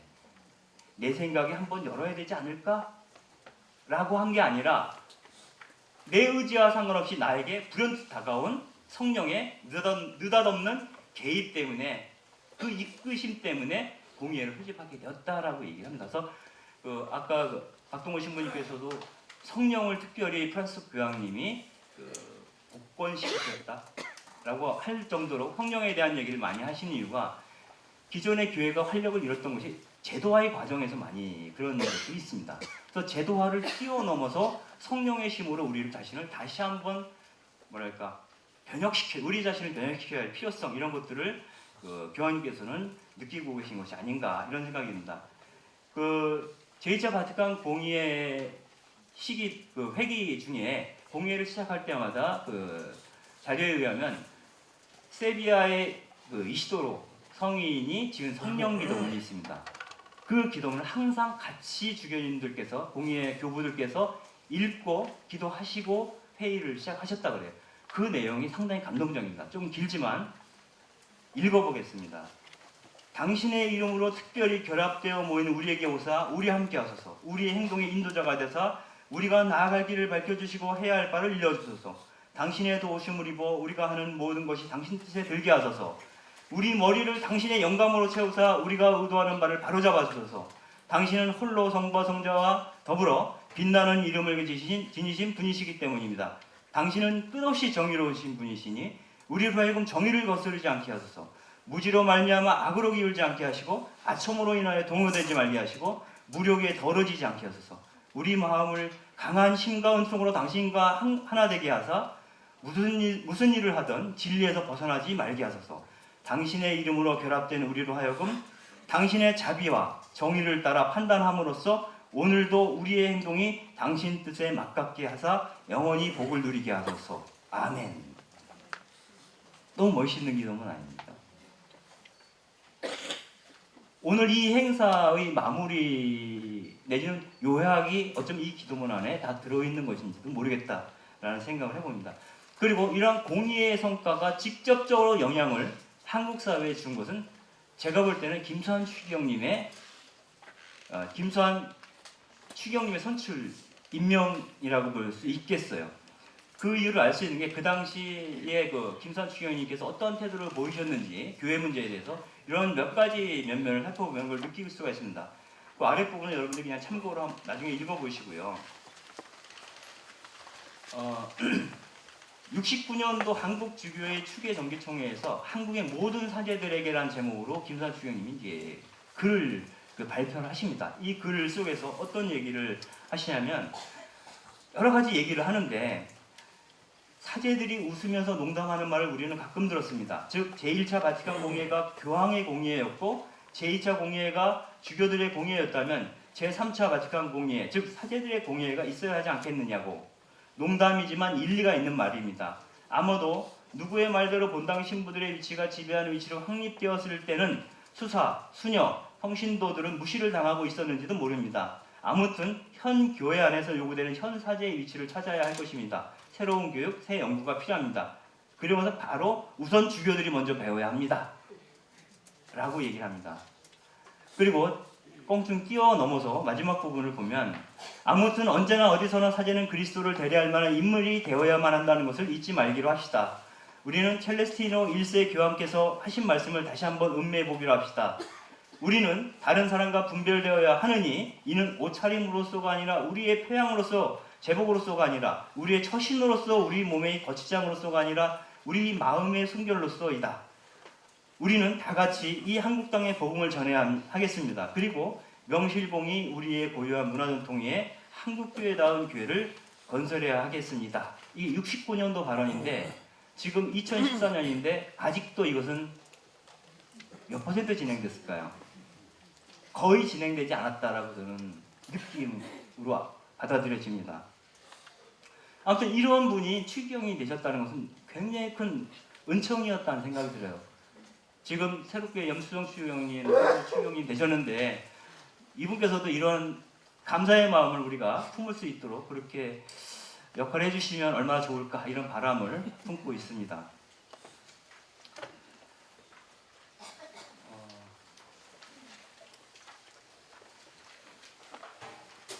김수환 추기경님은 말미에 사제들에 대한 존경과 감사의 뜻을 표시하시면서 나는 이 세상에 불을 놓으러 왔다. 이 불이 벌써 타올랐으면 하고 얼마나 바랐는지 모른다. 라는 복음 말씀을 인용하면서 말을 맺고 있습니다. 당시 공의의 결정에 충실히 응답한 김수환 추기경은 한국교회에 내려진 축복이었습니다. 주교와 사제 등 성직자의 자기 변혁을 촉구했던 흐름은 결국 한국교회가 유신 정권에 맞서는 영적인 힘으로 작용했습니다. 원주교구 지학순주교의 양심선언과 구속사건은 천주교 정일권 사전을 탄생시켰고 김재덕 주교와 두봉주교, 윤공희 대주교 등의 이들 사제들을 지지하고 배경이 되어 주었습니다. 교회가 가장 활력적으로 세상과 소통하던 시절이었다고 봅니다. 그러나 2차 바티칸 공예가 2015년이면 폐막 50주년을 맞이하지만 세계교회뿐 아니라 한국교회 역시 공예가 불러왔던 신선한 활력을 상실하고 있습니다. 급기야 교황직 사임으로 낡은 창문을 닫고 프란치스코 교황이라는 새로운 창문을 열어줬던 베네딕토 16세 교황은 공예의 개막 50주년을 전후해 신앙의 해를 선포하고 신앙쇄신을 다시 부르짖기 시작했으며 프란치스코 교황은 권고 복음의 기쁨을 통해 그 물꼬를 더 세차게 열어주고 있습니다. 이 역시 요한 23세 교황이 50년 전에 밝혔던 것처럼 성령의 갑작스러운 이끄심 때문이라고 저는 믿습니다. 한편 한국교회는 이미 제2차 바티칸 공예와 복음의 기쁨이 내포한 의미를 심각하게 받아들여야 할 만큼 위기를 경험하고 있습니다. 성장세만큼이나 엄청나게 치솟는 냉담률이 있죠. 그리고 교회 안에 여성들이 빠져나가고 있고 또 가난한 사람들은 교회 안에서도 소외되고 있고 80년대에 대규모로 입교했던 진보적 지식인들과 여성들이 교회를 이탈하는 현상이라고 볼 수가 있습니다. 교회의 중산층화라는 키워드가 수십 년째 문제로 지적되어 오면서 대한사회를 지향하는 복음적 활력은 찾아보기 어려워졌습니다. 심각한 박해의 경험도 순교의 열정도 사라진 교회, 시복시성 운동마저 옛 시절의 훈장처럼 기념회에 머물면서 한국 문화의 한 부분으로 자리 잡은 교회, 프란치스코 교황 말만 따나 출세주의를 지향하거나 무사 안일주의로 안주하는 공무원 사회가 되어버린 성직자 문화는 복음의 기쁨을 느끼게 하는 복음의 매력을 잃어버리게 만들었습니다. 그러나 한편에선 새로운 활력이 되살아나고 있는 것도 사실입니다.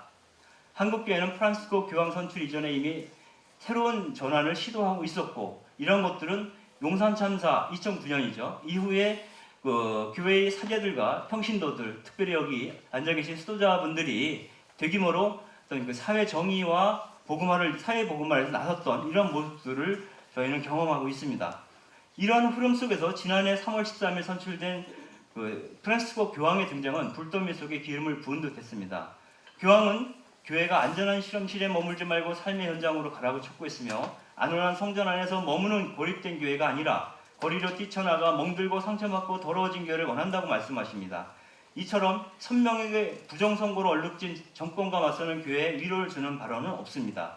한국교회는 유신정권 초기에 박정희 대통령이 1971년 국가비상사태를 선포하고 대통령에게 비상대권을 부여한 국보법을 통과시키자 주교단에서 1972년을 정의평화예로 선포했던 것처럼 한국주교단은 2011년 사회교류 주간을 선포했습니다.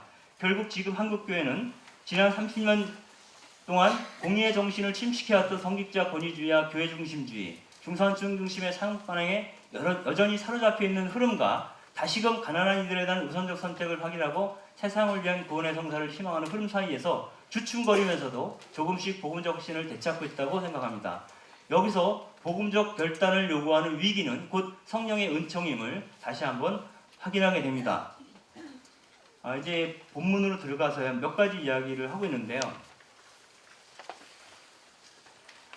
제목만 먼저 한번 읽어보겠습니다.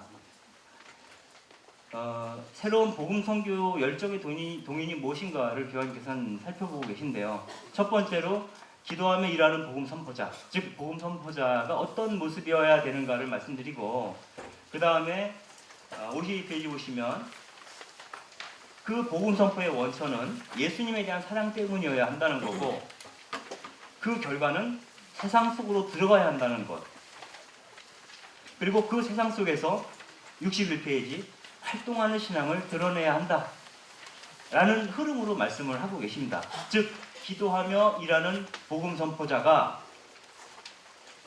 예수님에 대한 사랑 때문에 세상 속으로 들어가 활동하는 신앙을 드러내야 한다 라는 5장을 전개하고 계십니다. 여기서 먼저 기도하며 일하는 복음 선포자에 대한 말씀을 드린다면, 교황은 마음을 바꿀 수 있는 영성이 없는 사회적 또는 사회적 담론과 관행들은 복음화에 아무런 보탬이 되지 않는다면서, 교회는 기도하는 효과가 없다면 아무것도 할 수 없다라고 덧붙이고 있습니다. 즉 영성과 실천의 통합이 우리 안에서 동시에 일어나야만이 그것이 복음화와 상관이 있다는 거예요. 영성이 개인화돼서도 안 되고, 또 영성이 사회적 실천이 또한 영성과 분리돼서도 안 된다. 그래서 영성과 사회적 실천이 우리 안에서 통합되어야만이 올바른 의미의 복음 선포자로서 역할을 할 수 있다라는 그 말씀을 하고 있습니다. 즉 기도와 사회적 사랑이 통합되어야 한다라고 권고하고 있는 것입니다. 나 자신과 세상 사이에 놓인 긴장을 늦추지 않으면서 고백하는 기도를 말씀하시는 교황님께서는 그 영성 작가인 헨리 나웬의 표현대로라면 유어 페인에서 더 페인으로 초월하는 기도를 요청하십니다. 내 개인의 고통에 부심하고 있는 동안은 타인들의 고통은 보이지 않습니다. 그래서 헨리 나웬은 나와 마찬가지로 고통을 겪고 있는 타인에게 시선을 돌리라고 권합니다. 타인은 나와 분리된 타자가 아니라 나의 확정이라는 것입니다. 여기서 문제를 해결하기 위해 취하는 태도가 곧 고통받는 이웃과 맺는 연대라고 생각합니다. 그리고 나를 사랑한다는 것은 너를 사랑한다는 의미가 되기 때문에 자기애가 사회적 사랑으로 확장된 것이며 거기에 구원이 있다는 것입니다. 예수님이 만약 자기 사랑에 머물렀다면 그분은 십자가에 매달릴 이유도 죽음을 자초할 이유도 없었다고 생각을 합니다. 좀 띄어서요. 나외는 기도 생활 안에서 발견되는 신비는 우리의 무의식까지도 침범할 수 없는 중심에서 하느님을 발견하는 것이라고 말하고 있는데요. 사회적 실천에 해당되는 예언은 그 하느님의 시선으로 세상을 보고 발언하고 행동하는 것이다 라고 얘기를 하고 있습니다. 여기서 신비가가 혁명가가 될 수밖에 없는 이유는 만사 만인에게서 하느님의 얼굴을 발견하기 때문이다 라고 헨리 나인은 얘기하고 있는데, 그 하느님이 특별히 고통받고 있다고 느낄 때 우리는 망설임 없이 투신하게 된다라고 봅니다. 만약에 우리가 그러한 영성을 통해서 세상에 투신하지 않는 그런 그리스도인이라면, 우리는 그 토마스 머튼이 포스트모던 그리스도교 시대의 평화라는 책에서 이야기한 그대로 그 무늬만 그리스도인인 그런 사람이 될 가능성이 있다고 생각을 합니다. 머튼은 이렇게 얘기를 하고 있는데요. 현대 세계에서 그리스도교적 이상과 태도를 추구하는 사람들이 점점점 줄어들고 있는 게 사실이다. 오늘날 우리 사회에 존재하는 그리스도교적인 외양은 거의 섞인 강정과 같은 것이며, 과거에 그리스도교 사회라고 불리던 사회조차 오늘날에는 무늬만 그리스도교이고 사실은 완전히 유물론적인 이기도의 영향 아래 놓여 있다. 비그리스도인뿐만 아니라 그리스도인들까지 비폭력과 사랑에 관한 복음의 윤리를 감상적이라고 비하하고 한다라고 이야기를 하고 있습니다. 한국교회의 경우에는 여전히 대다수 주교와 사제, 수도자, 평신도 등 교회 지체들에게 지금이라도 복음 선포자가 될 의향이 정말 있는 것인지 묻고 싶습니다. 만사 만인의 얼굴에서 하느님을 발견하는 복음 선포자, 기도 안에서 하느님과 일치하고 그 하느님이 사랑하시는 백성들의 고통을 나누어 가지려는 열정이 과연 그들에게 있는지, 아니면 이런저런 핑계를 둘러대며 사실상 자신의 아니만을 삼하고 있는 것은 아닌지 묻고 싶습니다. 흔히 우리가 마주치는 핑계는 교회 안에 있는 신자들의 생각이 서로 달라서 교회 일치를 위해 어느 편도 들 수 없다, 혹은 교회는 사회 문제에 대한 전문가가 아니고 신앙생의 문제를 해결하는 데에도 겨를이 없다, 이런 이유에서 그 사회적 영성을 회피하고 있다고 생각을 합니다. 결국 이런 교회는 비슷한 사람들끼리 유상중하는 사교계로 교회가 전락할 위험이 있다고 봅니다. 이것은 강물주 교님께서 가톨릭 교회는 왜 사회 문제에 관여하는가라는 글에서 예수 그리스도를 믿고 따른다는 것은 단순히 나 개인의 마음의 평화, 심리적 안정을 얻는 것만으로 너무 부족하다고 지적하시면서 그리스도인으로 사는 것은 예수님이 사랑하신 이 백성, 이 세상에 포함된 불의와 고통, 슬픔과 연민, 다툼과 평화를 다 함께 끌어안는 것이라고 전한 바 있는 것과 비슷하다고 생각을 합니다. 물론 그 프란시스코 교황님이 앞서가며 그 시대의 어려움에 맞서 싸운 성인들에게서 배우자고 촉구했지만 그분들은 성인이니까 하고 변명한다면 할 말이 없습니다. 그러나 그리스도교 신앙의 목적이 성인됨에 있다는 것을 부인한다면 그 신앙은 충실성이 의심받는 신앙이며 어쩌면 처음부터 신앙이 아닐지도 모릅니다.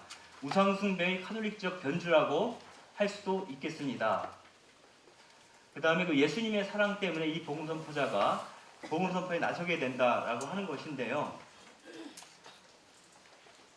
교황님은 그 예수님 그분 사랑의 눈길을 알아보는 경험이 복음 선포의 첫 번째 힘이 된다라고 그 말씀을 해주고 계십니다. 그래서 이런 말씀을 덧붙이시는데요. 우리가 그분의 눈길과 마주치게 되면 사랑하는 이에 대해서 말하고 그를 보여주며 그를 알리고자 하는 욕구를 느끼지 못하는 사람이 어디 있습니까? 라고 묻고 있습니다. 우리가 이 사랑을 나누려는 강렬한 열망을 느끼지 못한다면 우리는 예수님께서 우리의 마음을 다시 한번 사로잡아 주시기를 꾸준히 기도해야 합니다. 우리가 날마다 예수님의 은총을 청하며 예수님께서 우리의 닫힌 마음을 열어주시고 생기없고 피상적인 우리의 삶을 흔들어 주시도록 간청해야 합니다. 라고 말씀을 하시는데요. 여기 그 수님들 많이 오셨는데 그 전에 그런 얘기들을 많이 들었어요. 가장 이쁜 수녀님들이 누구죠? 수련 수녀님들? 청원들 너무 이쁘죠. 첫 마음 그대로이시니까 네, 나이 40이 되고 50이 되고 제가 언젠가 어느 수녀원에 가서 미사를 같이 드린 적이 있는데요. 나중에 들어가서 뒤에 가서 딱 앉아 있으니까 뒷좌석에는 그 원로 수녀님들이 주로 앉아 계신데 미사 좀 계속 좋으시더라고요. 그래서 참 마음이 좀 이렇게 묘한 느낌이 들었는데 그 복음적인 열정을 어떻게 다시 찾아낼 수 있을까? 내가 처음 수도자가 될 때 그 마음을 또 내가 처음 그리스도교 신자가 될 때 그 마음을 어떻게 찾아낼 수 있을까? 그 복음적 열정에 대한 생각을 잠깐 했었습니다.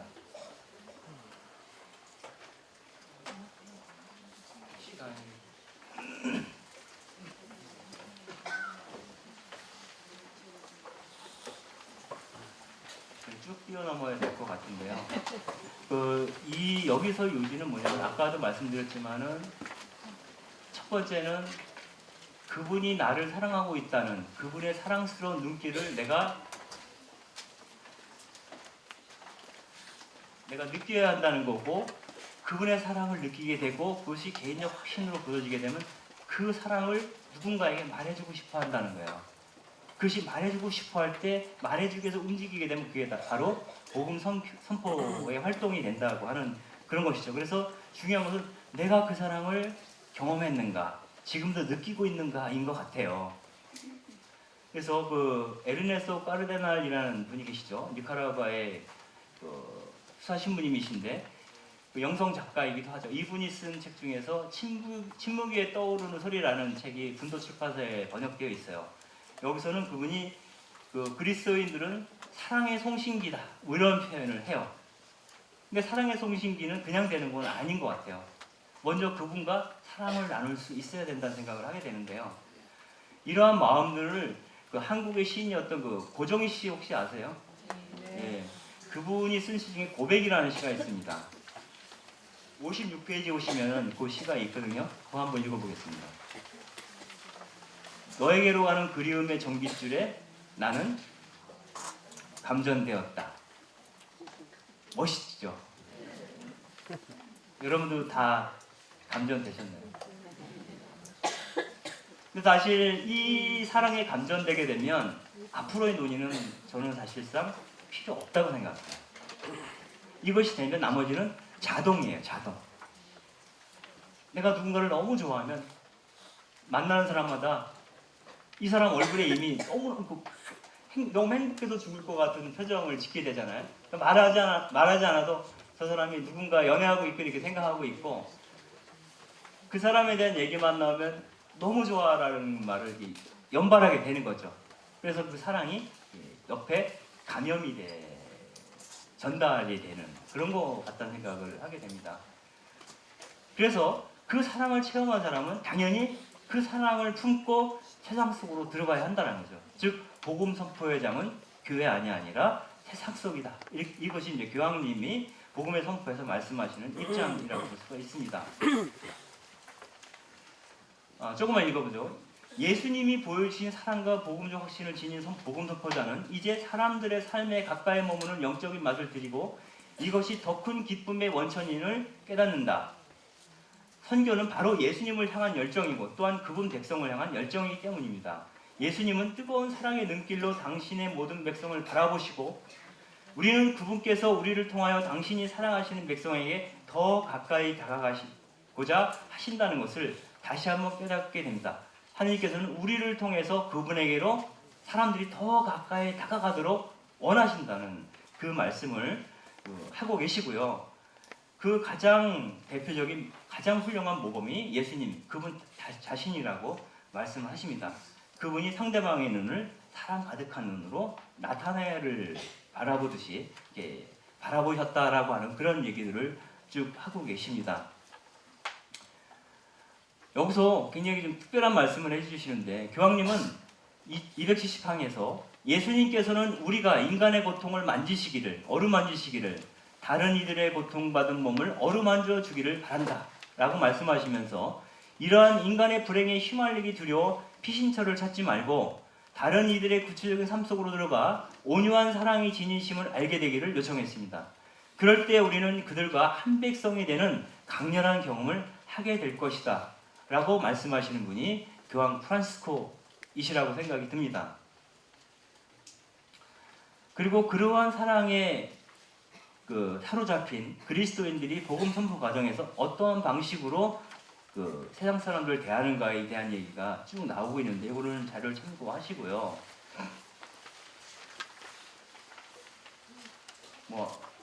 274항 하나만 더 읽어보겠습니다.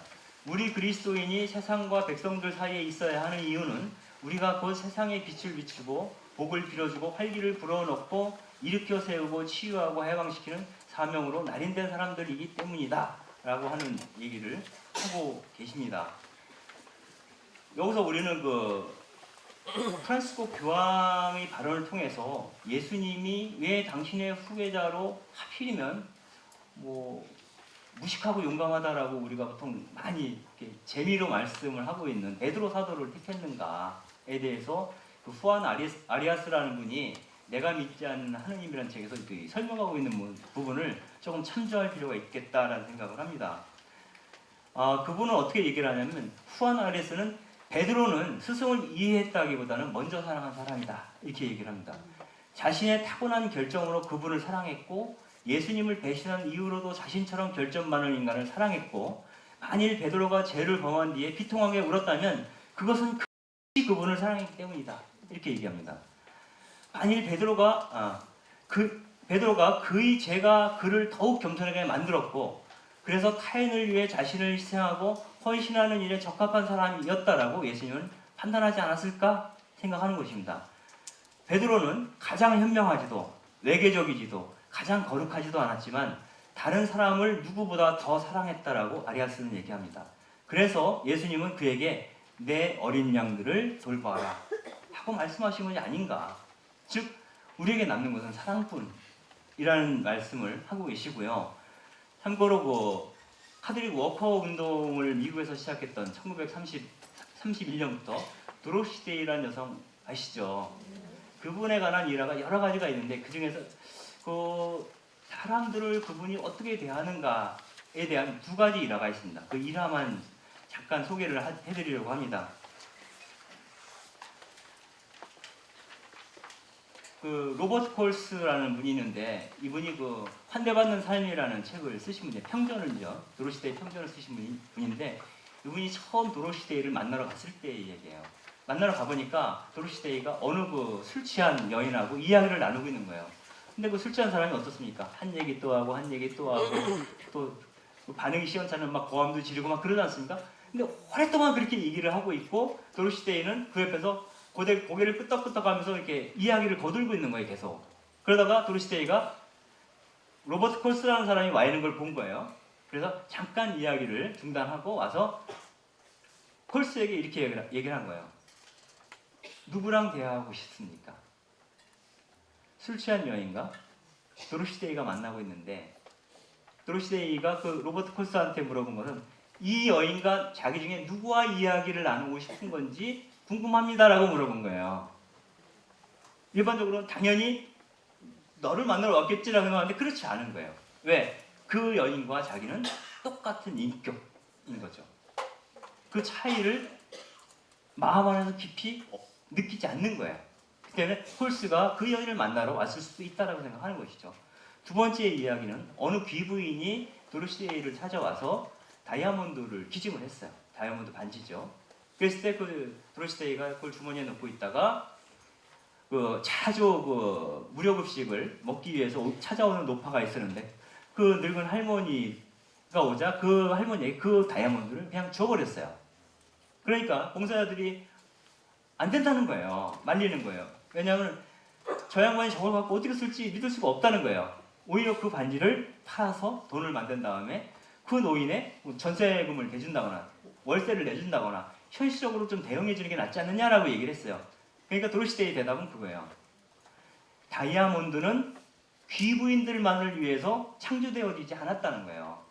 이미 내가 그 여인에게 그 반지를 주었으니 그 반지로 그 노파가 팔아서 월세를 내던 그거를 손가락에 끼고 다니던 무엇을 하건 그 여인의 자유라는 거예요. 그 노파 역시 충분히 그 다이아몬드를 즐기고 누릴 권리가 있다라는 태도를 취하는 거예요. 이것이 인간을 바라보는 도로시데이의 관점을 잘 드러내 보여주는 것이다라는 생각이 듭니다. 그 프란시스코 교황은 이 글에서 그런 얘기도 하죠. 그 복음 선포자들이 귀족들처럼 다른 이들을 깔보는 자들이 아니라 그 백성의 일원이 되어야 한다라는 말씀을 하십니다. 이런 그 프란시스코 교황의 발언은 예수님께서 가난한 이들과 자신을 구분하지 않으셨으며 오히려 스스로 가난한 사람 중에 한 사람이 되어 그들 가운데 거니시는 것에서 기쁨을 누리셨다는 것을 상기시킵니다. 이런 점에서 한국교회가 복지 사업에만 몰두하는 것은 위험합니다. 자선행위는 자본을 필요로 하며 자본의 힘을 나누어 가지며 자본을 소유한 자와 친구가 되려는 유혹을 받기 쉽습니다. 교회 전통 안에서 이어져온 복음적 가난을 통하여 가난한 이들의 자매 형제가 되라는 생각은 쉽게 복지 사업 안에서 포기됩니다. 자선은 시혜를 베푸는 자와 배택을 받는 자 사이에 보이지 않는 지배와 굴종 관계가 형성되기 쉽습니다. 그래서 프란시스코 교황은 가난한 자들을 위한 교회가 되기 위해 먼저 가난한 교회가 되라고 주문하고 있습니다. 가난한 이들과 함께하는 교회는 가난한 이들에게 요구되는 당장의 필요에 응답할 뿐만 아니라 가난의 이유를 묻게 됩니다. 그리고 대다수의 사람들을 공필부로 내모는 사회구조를 비판하게 됩니다. 본래 그들의 몫이었던 것을 되돌려주는 것을 우리는 정의라고 부릅니다. 그러므로 하느님의 자비는 정의로부터 나옵니다. 곧 하느님의 자비는 정의로운 사랑이라고 볼 수 있습니다. 그리고 활동하는 신앙에 대한 설명을 좀 드리면 복음 선포자들에게 그리스도께서는 희망의 깊은 원천이며 우리에게 맡기신 사명을 수행하는 데 필요한 도움을 아낌없이 줄 것이지만 정작 어떤 사람들은 아무것도 변하지 않을 것이고 노력해봐야 소용이 없다는 생각으로 선교에 투신하지 않는다. 이 상황에서 교황은 예수 그리스도께서 죄와 죽음을 물리치셨고 전능하신 분이심을 기억할 필요가 있다고 격려하고 있습니다. 그것은 해봐야 소용없다라는 생각은 우리들 생각이고, 실제로 그 일을 하시는 분이 성령이시라고 믿는다면 못할 일이 없을 거라고 하는, 즉 정말 너는 믿음을 갖고 있는가라고 묻는 거라는 생각이 듭니다.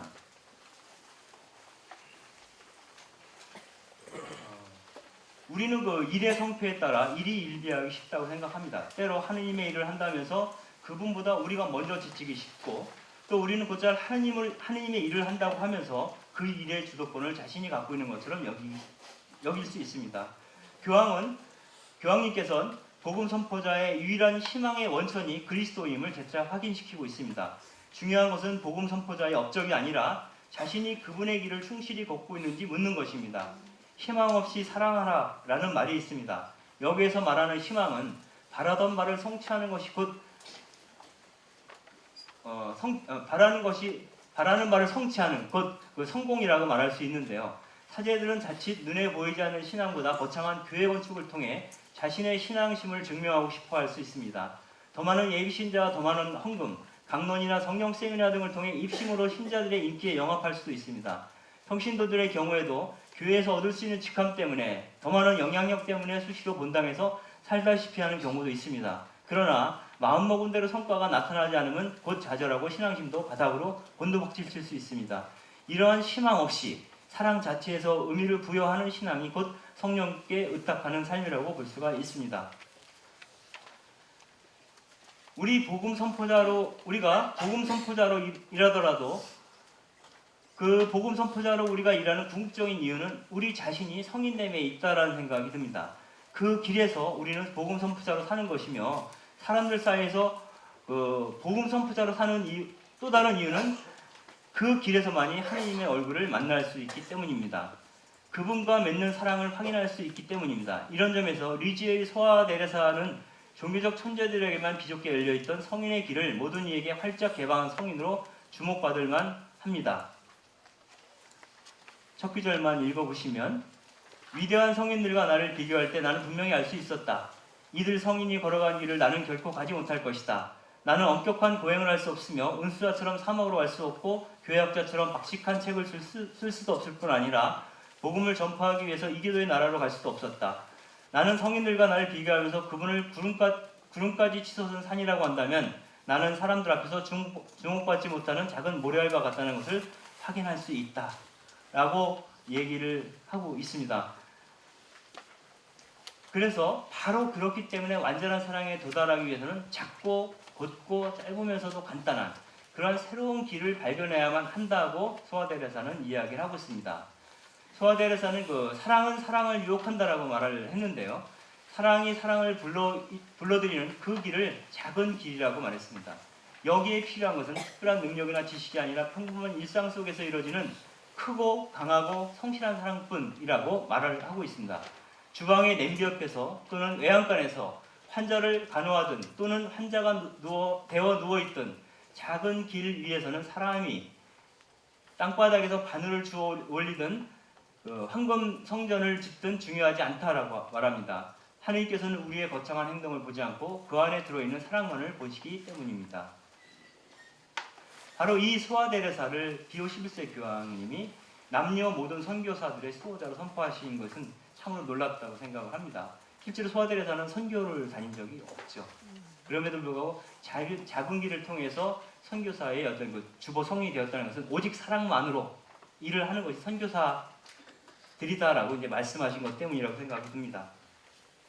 그리고 이 복음 선교 과정에서 가장 중요한 것 중에 하나는 전구의 심, 기도의 심이라는 거죠. 이건 앞서도 이제 한번 기도에 대한 말씀을 하신 적이 있는데, 내 의지를 적고 그분의 의지에 따라 내가 살 것을 작심하는 것인데, 그것이 하나님에 대한 사랑 안에서 그분과 나누는 대화 안에서 이루어진다는 그런 뜻이라고 볼 수가 있겠습니다.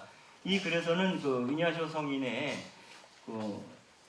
내 자유와 내 기억과 내 이성과 내 의지의 모든 것을 당신께 드린다는 그런 기도문도 인용을 했는데요.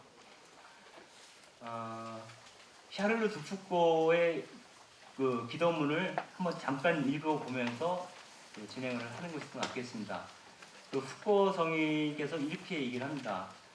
오 하느님, 당신을 우리 아버지라고 부르도록 허락하시는 좋은 하느님, 하느님께서는 그렇게 부르도록 허락하실 뿐 아니라 그렇게 부르라고 명령하십니다. 그리하여 제 속에는 감사와 사랑과 무엇보다 든든한 신뢰가 샘처럼 솟아오릅니다. 당신께서 저에게 있도록 선하시니 저 또한 남들을 선하게 대하지 않을 수 없군요. 당신은 만인의 아버지이십니다. 그러기에 저는 모든 사람을 그가 아무리 사악하게 굴더라도 사랑스러운 형제로 여겨야 합니다. 우리 아버지, 당신의 이름이 제 입술에서 떨어지지 않도록 그 길을 가르쳐 주십시오. 하고 이야기를 합니다. 이처럼 기도는 나를 하느님과 직면하게 만들므로써 현실적인 일에 성패와 무관하게 하느님의 일을 계속할 힘을 우리에게 준다고 생각을 합니다. 그 전구의 중요성에 대해서 교황님께서 말씀하시면서 마지막으로 그 복음화의 길에 나서는 복음 선포자들이 모범으로 삼아야 될 분, 동반자로 삼아야 될 분으로서 마리아를 얘기를 하고 있습니다. 그래서 성모님이 복음화의 별이다 이렇게 말씀을 하시는데요.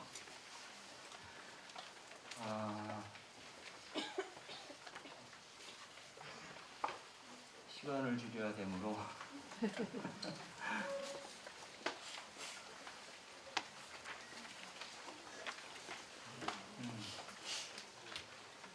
앞부분 일단 앞부분부터 해보죠. 그 교황님께서는 마리아의 가장 큰 특성을 그리스도를 우리에게 낳아주신 분이라는 표현을 쓰고 있습니다. 그리스도를 우리에게 이 세상에 낳아주신 분이죠. 마리아가 그리스도를 우리에게 낳아주었기 때문에 우리는 그리스도를 알게 되었다라고 하는 건데, 마찬가지로 모든 그리스도인의 사명은 뭐냐면 우리를 통해서 그리스도를 출산하는 거 같아요. 그래서 우리를 통해서 그리스도가 출산되지 않으면 이 세상은 그리스도를 만나볼 도리가 없다는 거예요. 바로 우리가 우리를 통해서 그리스도를 출산하는 과정이 복음 선포 과정이 되어야 한다라는 요지의 말씀을 교황님께서 해주고 계십니다. 이 부분을 어떻게 표현하고 계시냐면, 마리아는 가난한 포대기와 지극한 사랑으로 보잘것없는 마구간을 예수님을 위한 보금자리로 만드셨다. 그분은 모든 생명의 포도주가 떨어지지 않을까 늘 살피셨다. 칼에 꿰찔린 마음으로 세상에 고통받는 이들을 이해하셨다. 교황은 늘 그 어머니께서 우리 옆에서 함께 걸어가시고 우리와 함께 싸우시고 끊임없이 하느님 사랑을 우리에게 전해주신다라고 말씀을 하고 계십니다. 그 가운데 특히 과달로페의 성모에 대한 말씀을 마지막 부분에서 교황님께서 말씀하시는데, 과달로페의 성모는 굉장히 특별해요. 저희가 보통 보고 있는 성모님, 루르드의 성모, 파티마의 성모 많잖아요. 성모 바레니. 근데 과달로페의 성모님은 만삭의 몸으로 발현하셨어요. 무슨 뜻인지 아시겠죠? 성모님이 만삭의 여인으로 나타났다. 인디오의 모습으로. 그 안에 들어있는 게 누굴까요? 예수님이시겠죠. 그런데 인디오인 마리아가 낳은 그 아기는 인디오일까요? 아닐까요? 인디오일 거. 이것은 중남미의 어떤 그 참혹한 상황을 반영하고 있는 거예요. 즉, 스페인과 포르투갈이 중남미를 식민지화시키는 과정에서 엄청나게 많은 인디오들이 죽죠. 학살을 당합니다. 그런데 그 과정에서 과달로페의 성모가 발현하셨다는 것은 뭐냐면, 그 고통당한 그 인디오들을 마음을 같이 아파하신다는 거예요. 그 참혹하게 죽음당한 인디오는 또 다른 의미의 당신의 아드님이신 십자가에 박힌 예수님이신 거예요. 그리고 이들이 그러한 예수님처럼 계속 인디오이지만 계속 자기의 생명력을 보존할 수 있는 방법은 계속 출산하는 방법밖에 없어요. 제가 지난 한 주간을 제 개인적으로는 지옥의 한 주간이다 이렇게 생각을 했어요. 왜냐하면 제가 고전 한 열흘 정도 이스라엘을 갔다 왔습니다. 그리고 갔다 오니까 지난 한 주 동안 너무너무 일이 산적한 거예요. 많아가지고 이 한 주일을 어떻게 보내지? 정신없이 정동거리에서 보내는데, 이스라엘에 가서 느꼈던 것 중에 가장 큰 것 중에 하나가 팔레스타인 사람들과 유대인들과의 관계였어요. 여러분들이 잘 알고 있는 나자렛, 베들레헴, 유대인 지역일까요? 아닐까요? 아랍인이나 팔레스타인 지역입니다. 베들레헴도 그렇고 나자렛 지역도 그래요. 그래서 예수님이 태어나셨다고 얘기되고는 베들레헴을 갔다가 혹은 예수님이 성장하셨다는 나자렛을 갔다가 유대인 지역으로 들어가려면 어디를 지나야 돼요? 체크포인트라는 검문소를 지나가야 돼요. 검문소 옆에는 장벽이 있습니다. 한 3m 정도 되는. 우리가 어디야? 그 지역이 그 팔레스타인 집단 거주 지역이 아니더라도 베들레헴과 나자렛 지역에도 그런 장벽이 있어요. 그래서 그 검문소를 지나갈 때 그 장벽에 팔레스타인 사람들이 써놓은 글씨가 있습니다. 그건 뭐냐면 생존하는 것이 저항하는 것이다. 이런 표현입니다. 생존하는 것이 저항하는 것이다. 그래서 팔레스타인 사람들이 유대인들의 어떤 그 압박으로부터 자신을 해방시키게 할 수 있는 유일한 일이 뭐라고 생각하세요? 죽지 않고 살아남는 거고요. 애를 많이 낳는 거예요. 실제로 가보면은 아랍인이나 팔레스타인 사람들 거주 지역과 유대인 거주 지역은 굉장히 달라요. 예루살렘을 가도 마찬가지고요. 그래서 구시가지는 다 무슬림들이나 팔레스타인 사람들이 살고 있고 유대인들은 전부 시 외곽에 있는 신시가지에 살고 있습니다. 굉장히 깨끗하게 정돈된 지역이에요. 아무튼 그 이스라엘을 갔다 오면 만약에 예수님께서 다시 이스라엘 지역에 태어나시다면 과연 어디서 태어나실까라고 했을 때는 팔레스타인 지역에서 태어나실 것 같아요. 복음서를 보게 되면. 바로 과달루페 성모는 바로 이스라엘이라고 한다면 그 팔레스타인의 모습으로 발현하신 마리아라고 볼 수가 있어요. 그 배에서 잉태된 것은 팔레스타인 예수이고 또 인디오들의 예수이라는 거죠. 이러한 의미로 해방적 의미를 그 성모님께서는 갖고 계시다라는 말을 할 수가 있습니다. 그리고 마지막으로 마리아는 새로운 복음화의 별이라고 교황님께서 말씀하시는데요. 이를 교황님은 어떻게 표현하시냐면 마리아를 보면 온유한 사랑의 혁명이 지닌 힘을 느끼게 된다 이렇게 말씀하세요. 온유한 사랑의 힘, 어머니다운 여성이 갖고 있는 여성성이 갖고 있는 힘, 그러나 세상을 변혁시키는 힘. 세상을 왜 어머니다운 모성이 세상을 변혁시키고자 할까?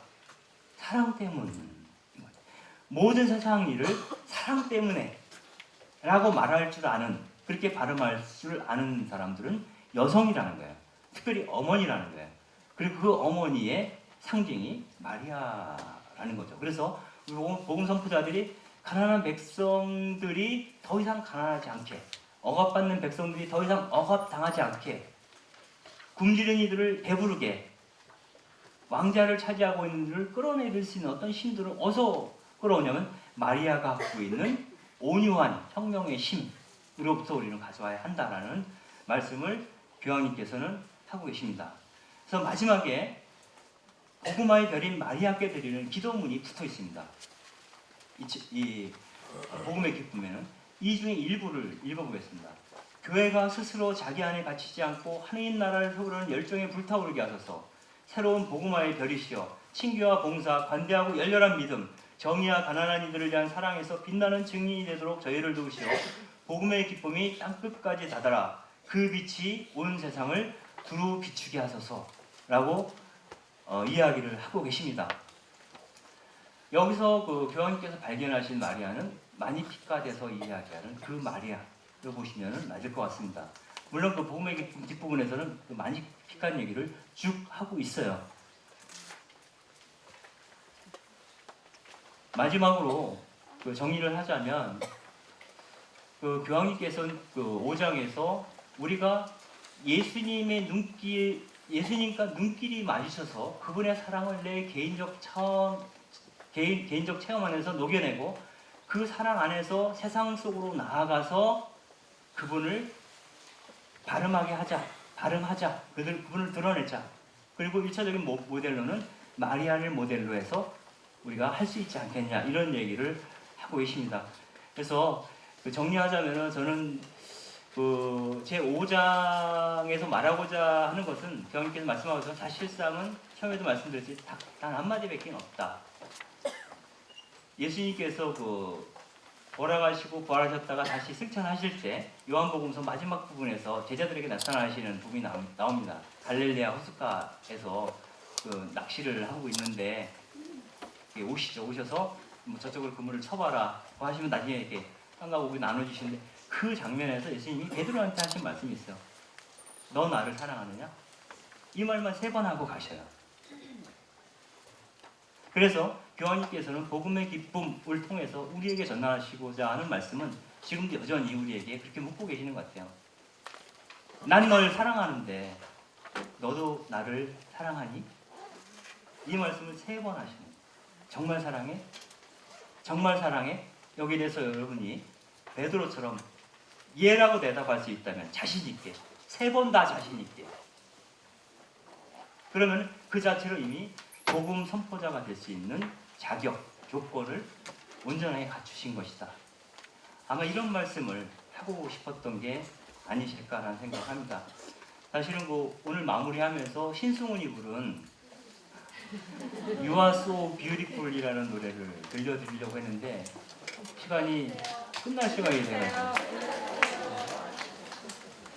그냥 앞부분만 들려드릴까요? 왜냐하면 이 가사를 저기다 적어놨는데요. 바로 그분을 사랑하게 되면 우리도 이런 마음일 것 같다는 생각을 했습니다.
여기까지만 듣겠습니다.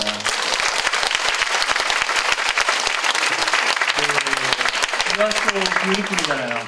너 너무 이뻐 라는 말은 난 널 너무 사랑해라는 말이거든요.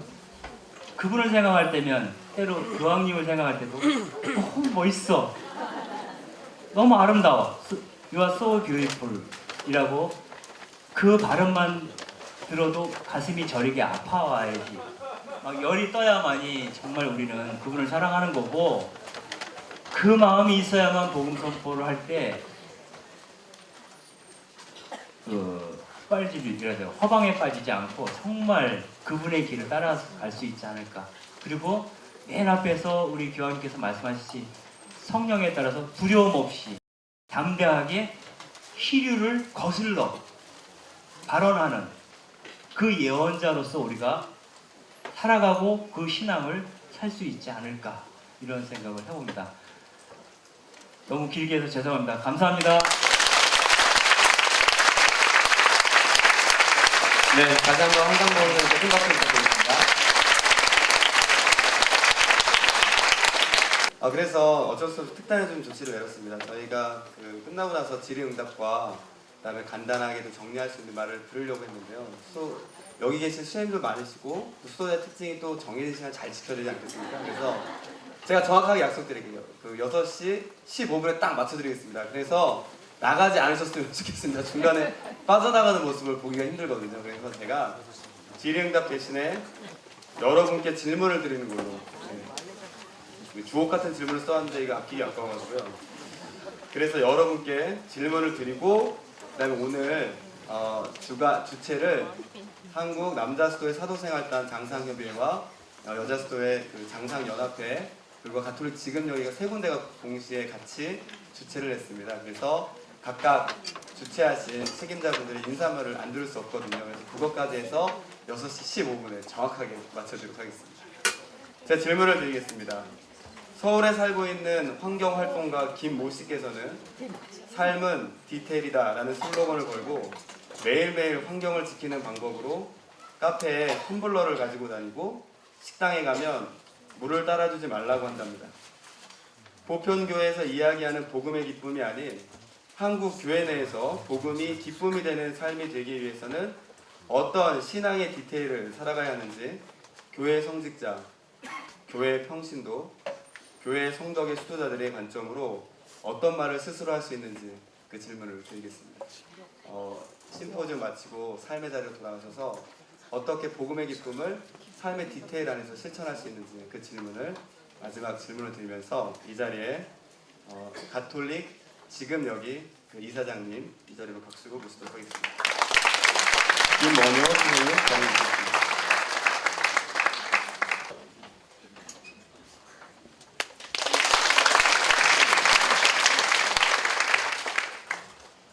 오랜만에 이렇게 많은 분들이 참석을 하셔서 얼마나 갈색이 많으셨으면 이렇게 많이 모이셔가지고 뭐를 원해서 뭐를 찾아오셨는지 모르겠습니다. 아마 우리 기다리는 게 있겠죠. 그것이 프란시스코 교황님을 계기로 해서 아마 우리가 진정한 기쁨을 갖고 우리의 삶을 살아갈 길을 간절히 아마 원하는 마음이 폭발된 것이 아닌가 생각이 듭니다.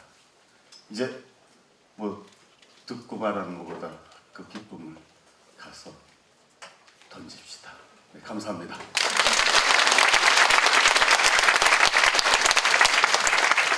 네, 가톨릭 뉴스 지금 여기 이사장 김원효 선생님 감사합니다. 다시 한번 큰 박수 좀 부탁드리겠습니다. 네, 긴 시간의 마지막 순서입니다. 남자 수도회 사도생활단 장상협의회 황성모 세례자 요한 신부님을 자리에 모시겠습니다.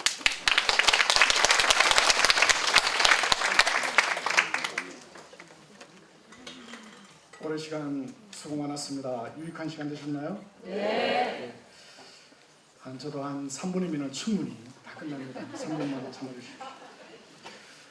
이것을 준비하면서 제가 이 사무국장 우리 사회를 보시는 우리 신부님에게 이 복음의 기쁨이라는 이 문헌에 대해서 좀 구해갖고 오라고 말씀을 드렸습니다.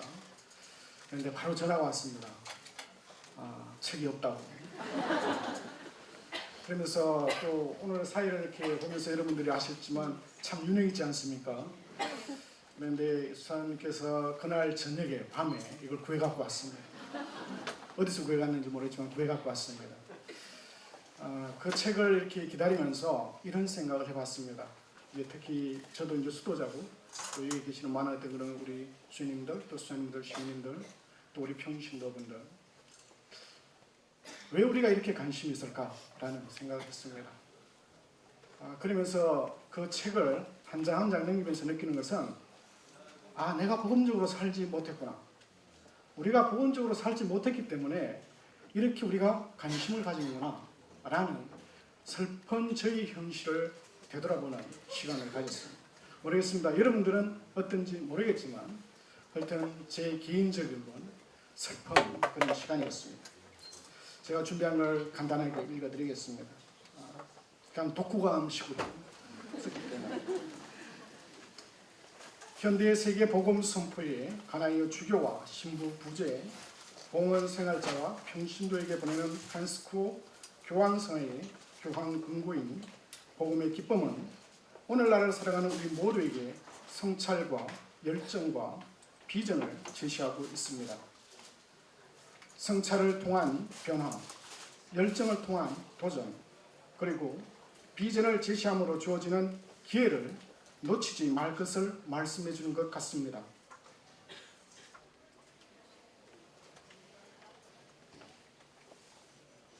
성찰이 따르지 않는 변화는 변질될 우려가 많습니다. 변질은 마치 전염성이 강한 바이러스와 같아 양심을 무디게 합니다. 열정이 없는 도전은 생활이 아닌 생존을 위한 수단으로 전락할 수 있습니다. 나를 위한 것으로 모든 것을 자기 중심에서 해석하려는 유혹을 합니다. 비전이 없는 기회는 일회성에 그칠 확률이 높습니다. 결과 위주의 삶은 과정의 중요성을 가볍게 여기거나 무시하려는 경향이 있을 수 있습니다. 오늘 우리가 좋은 분들을 초대해서 교황성의 복음의 기쁨이라는 문어를 함께 듣고 고민하는 것들이 바로 우리들 스스로의 성찰과 열정과 비전을 제시하고자 하는 것이라고 봅니다. 우리가 들은 것을 머리에만 저장하는 것이 아니라 이 내용들의 생명력을 불어넣어 우리들의 지체들로 표현될 수 있기를 간절히 바랍니다. 여러분의 발이 중심에서 주변으로 옮기는 역할의 지체로, 여러분의 손이 도움이 필요한 이들을 어루만지는 지체로, 여러분의 마음이 아픈 이들을 품을 수 있는 넉넉함으로, 그리고 여러분의 입이 세상의 불의에 맞서 외칠 수 있는 선포의 도구가 되어야 합니다. 다시 한번 저희에게 이 좋은 시간을 허락해 주신 하느님과 어려운 시간을 허락해 주신 주교의 의장이며 제주교구장이신 강울 주교님, 그리고 이 문헌을 발표해 주신 박상훈 신부님과 박동훈 신부님, 그리고 한상봉 편집국장님께 감사의 인사를 드립니다. 그리고 이 자리에 끝까지 함께 지켜주신 모든 분들께도 감사의 인사를 드립니다. 감사합니다.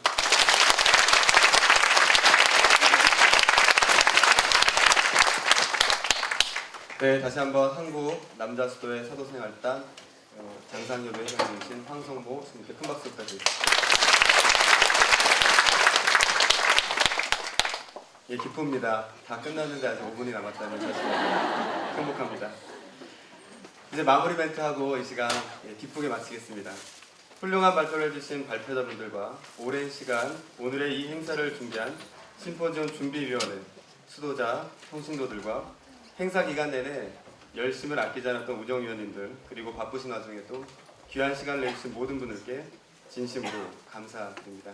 이상으로 한국 남자수도의 사도생활 장상협의회와 한국 여자수도의 장상연합회, 가톨릭 지금 여기가 공동 주최한 2014년 복음의 기쁨과 한국교회 심포지엄을 마무리하겠습니다. 감사합니다.